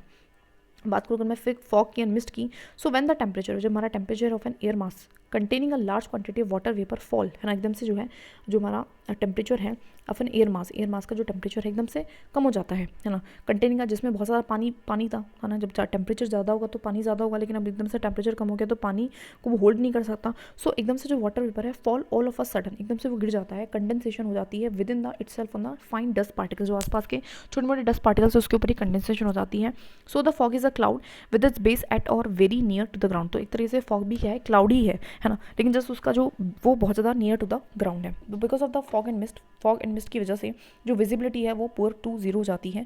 अर्बन एंड इंडस्ट्रियल सेंटर में जब स्मोक प्रोवाइड करती है plenty of nuclei which help in the formation of fog and mist. So generally जब हमारा सर्दियों में स्मॉग होती है, स्मॉग का मतलब क्या होता है, फॉग प्लस में स्मोक, क्योंकि स्मोक के जो पार्टिकल्स हैं वो एक तरीके से न्यूक्लियाई का काम करते हैं। सच अ कंडीशन व्हेन फॉग इस जो है मिक्स कर देता है स्मोक के साथ, उसको हम स्मोक कहते हैं। The only difference between the mist and the fog वो ये है कि जो मिस्ट है उसमें थोड़ा सा ज़्यादा मॉइस्चर होता है एज कंपेरेटिवली फॉग। इन मिस्ट जो है each nucleus contain a thicker layer of moisture, वही वाला आता है, थोड़ा सा पानी भी थिक होगा, ज़्यादा पानी होगा। मिस्ट जो है फ्रीक्वेंट ज़्यादा ओवर माउंटेन्स होती है, ऐसे rising warm air up the slopes meet the cold surface, की जैसे कि हवाएं जो है ना, हवाएं कहाँ है हमारी over mountains rising warm air up the slopes, मतलब जो हवाएं हैं वो नीचे से ऊपर की तरफ जाएंगी तो क्या होता है, ऊपर क्या होती है, ठंड होती है, और वो ठंड जैसे कांटेक्ट में आते हैं तो वैसे ही हो जाता है, ठीक है। जो फॉग्स है वो ड्रायर होती हैं than the mist and they are prevalent where warm current of oceans come in contact with the cold current, वो भी हमने देख रखा है ना, ये भी हमारे होते हैं। तो फॉग्स हमारे are like a mini clouds in which जो कंडेंसेशन है वो टेक प्लेस हो रही है around the nuclei provided by the dust, smoke या फिर salt particles etcetera.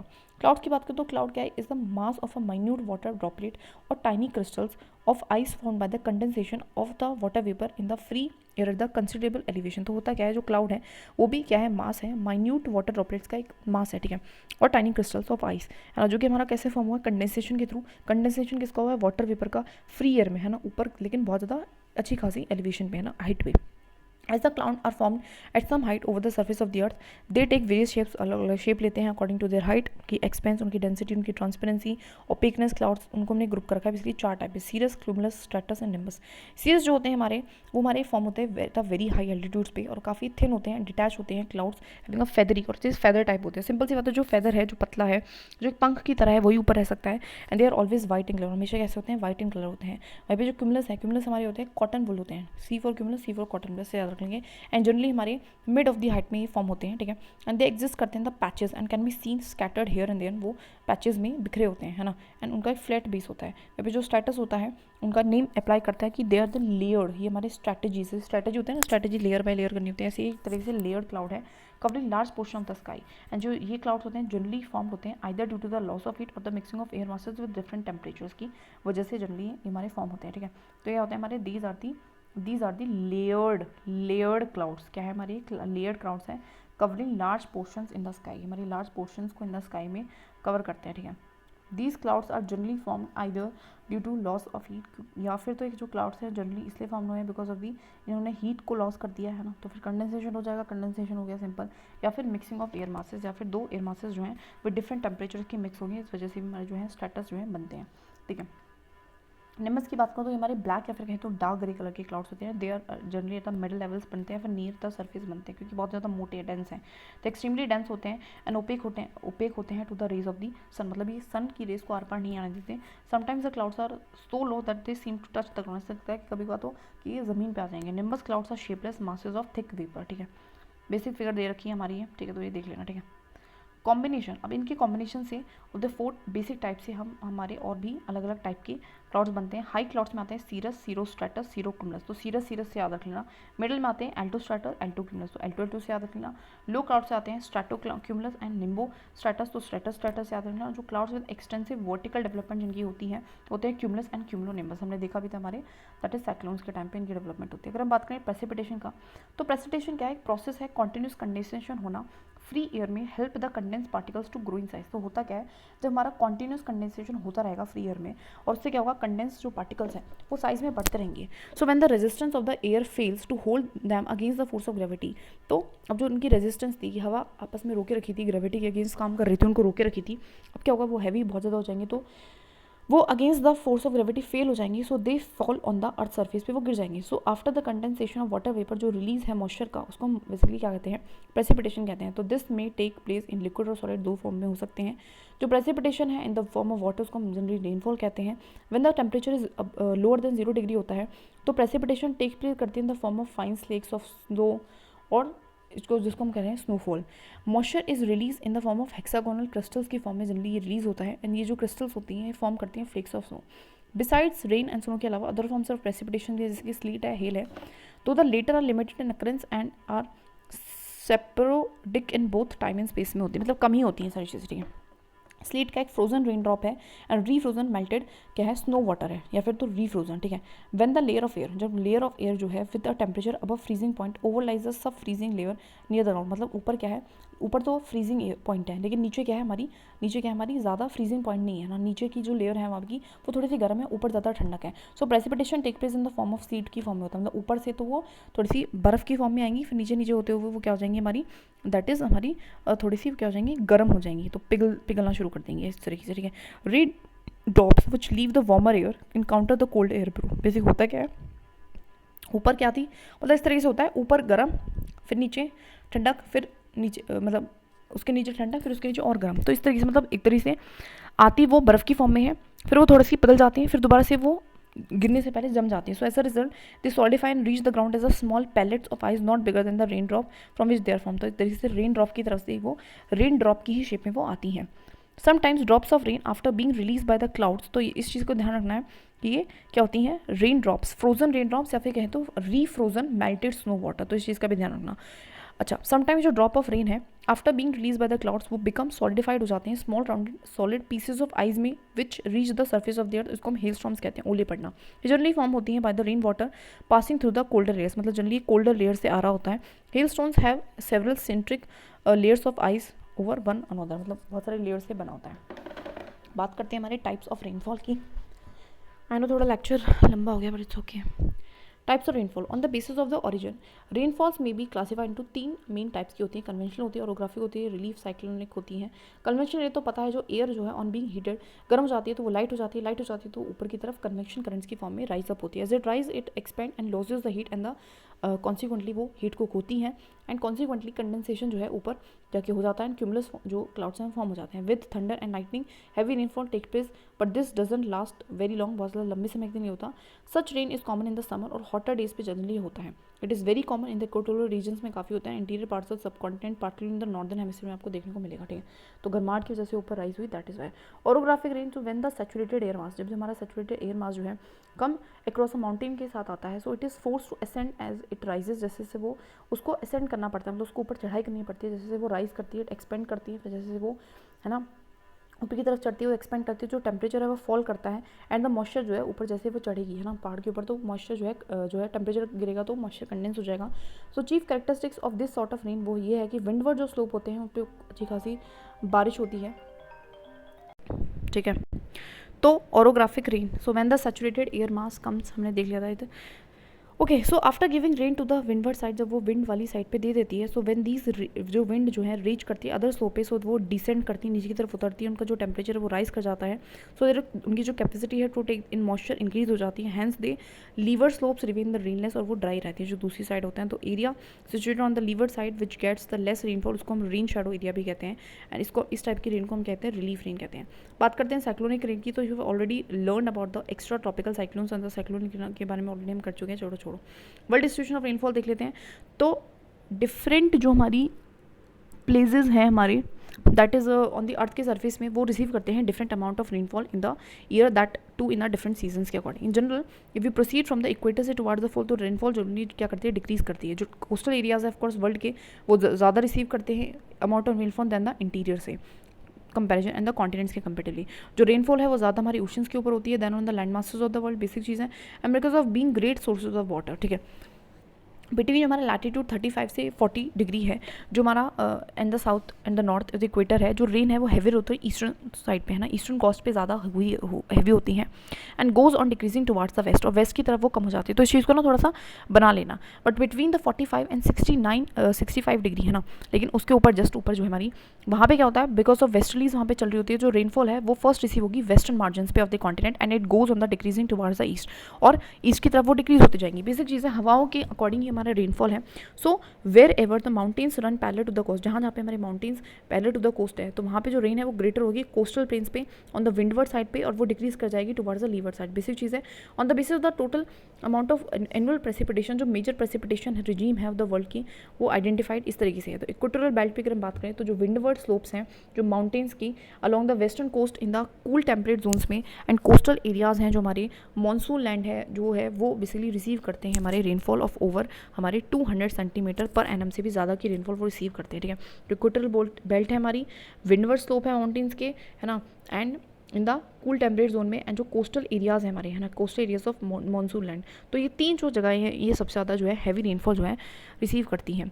Interior continental areas receive moderate rainfall varying from, जो इंटीरियर है, कॉन्टिनेंट का इंटीरियर वाला पार्ट है, उस पर थोड़ा सा कम होता है ना। जो कोस्टल एरियाज़ हैं of the continent receive moderate amount of rainfall, and जो कोस्टल एरियाज़ हैं बाकी जगहों के, उन पर भी मॉडरेट होते हैं। जो सेंट्रल पार्ट है ट्रॉपिकल लैंड का, जो ईस्टर्न एंड इंटीरियर पार्ट है हमारे टेम्परेट लैंड्स का, वो रिसीव कर रहे हैं रेनफॉल वेरिंग बिटवीन, वो और भी कम है ना। जो सेंट्रल पार्ट है ट्रॉपिकल एरियाज़ का, जो ईस्टर्न पार्ट है ना, देखा, central part of tropical land and eastern the interior part of the temperate land, और टेम्परेट में ईस्टर्न साइड पे रेनफॉल कम है। एरियाज जो हमारे रेन शेडो जोन में आते हैं of the interior of the continent, वो एकदम बहुत ज़्यादा बेहतरीन है जो कॉन्टिनेंट के, एंड हाई लैटीट्यूड पे है रिसीव वेरी लो, और जो हाई लैटीट्यूड पे उनकी जो रेनफॉल है वो 50 सेंटीमीटर से भी कम होती है। जो सीजनल डिस्ट्रीब्यूशन है रेनफॉल का, वो प्रोवाइड करता है एक इंपॉर्टेंट एस्पेक्ट टू जज उसकी इफेक्टिवनेस को। इन सम रीजन्स जो रेनफॉल है वो डिस्ट्रीब्यूटेड होती है evenly throughout the year, such as in the equatorial belt and in the western part of the cool temperate regions. वहीं पे कहीं कहीं जगह पे आपने देखा है जो रेनफॉल है वो कैसे डिस्ट्रीब्यूटेड है evenly throughout the year. मैं देखा था ये चीज़, एक तो इक्वेटोरियल बेल्ट के पास ऐसा होता है, एक western part of the cool temperate regions पे, है ना, टेम्परेट में भी वार्म होता है, कूल होता है, तो कूल में ऑल ओवर द ईयर ही होती है। तो ये चीज़ हमने ऑलरेडी क्लाइमेट वाले चैप्टर में कर ली है। ठीक है, बेसिक चीज़ है। So which of the following is the most important constituent of the atmosphere for human being. सबसे ज़्यादा इंपॉर्टेंट क्या है, वाटर वेपर हम कह सकते हैं ना, फॉलोइंग, अच्छा ऑक्सीजन होगा वैसे तो हमारे लिए तो। ठीक है, तो the following process responsible for transforming liquid को वेपर में कौन ट्रांसफर कर रहा है, तो बेसिकली लिक्विड को दैट इज एवपोरेशन कर रहा है। Air that contain moisture to its fill capacity, तो उसको हम क्या कहते हैं, सैचुरेटेड एयर, है ना। विच of the following the highest cloud कौन सा है, तो सीरियस सबसे ज़्यादा हाईएस्ट है। बेसिक चीज़ है, we have done with the chapter.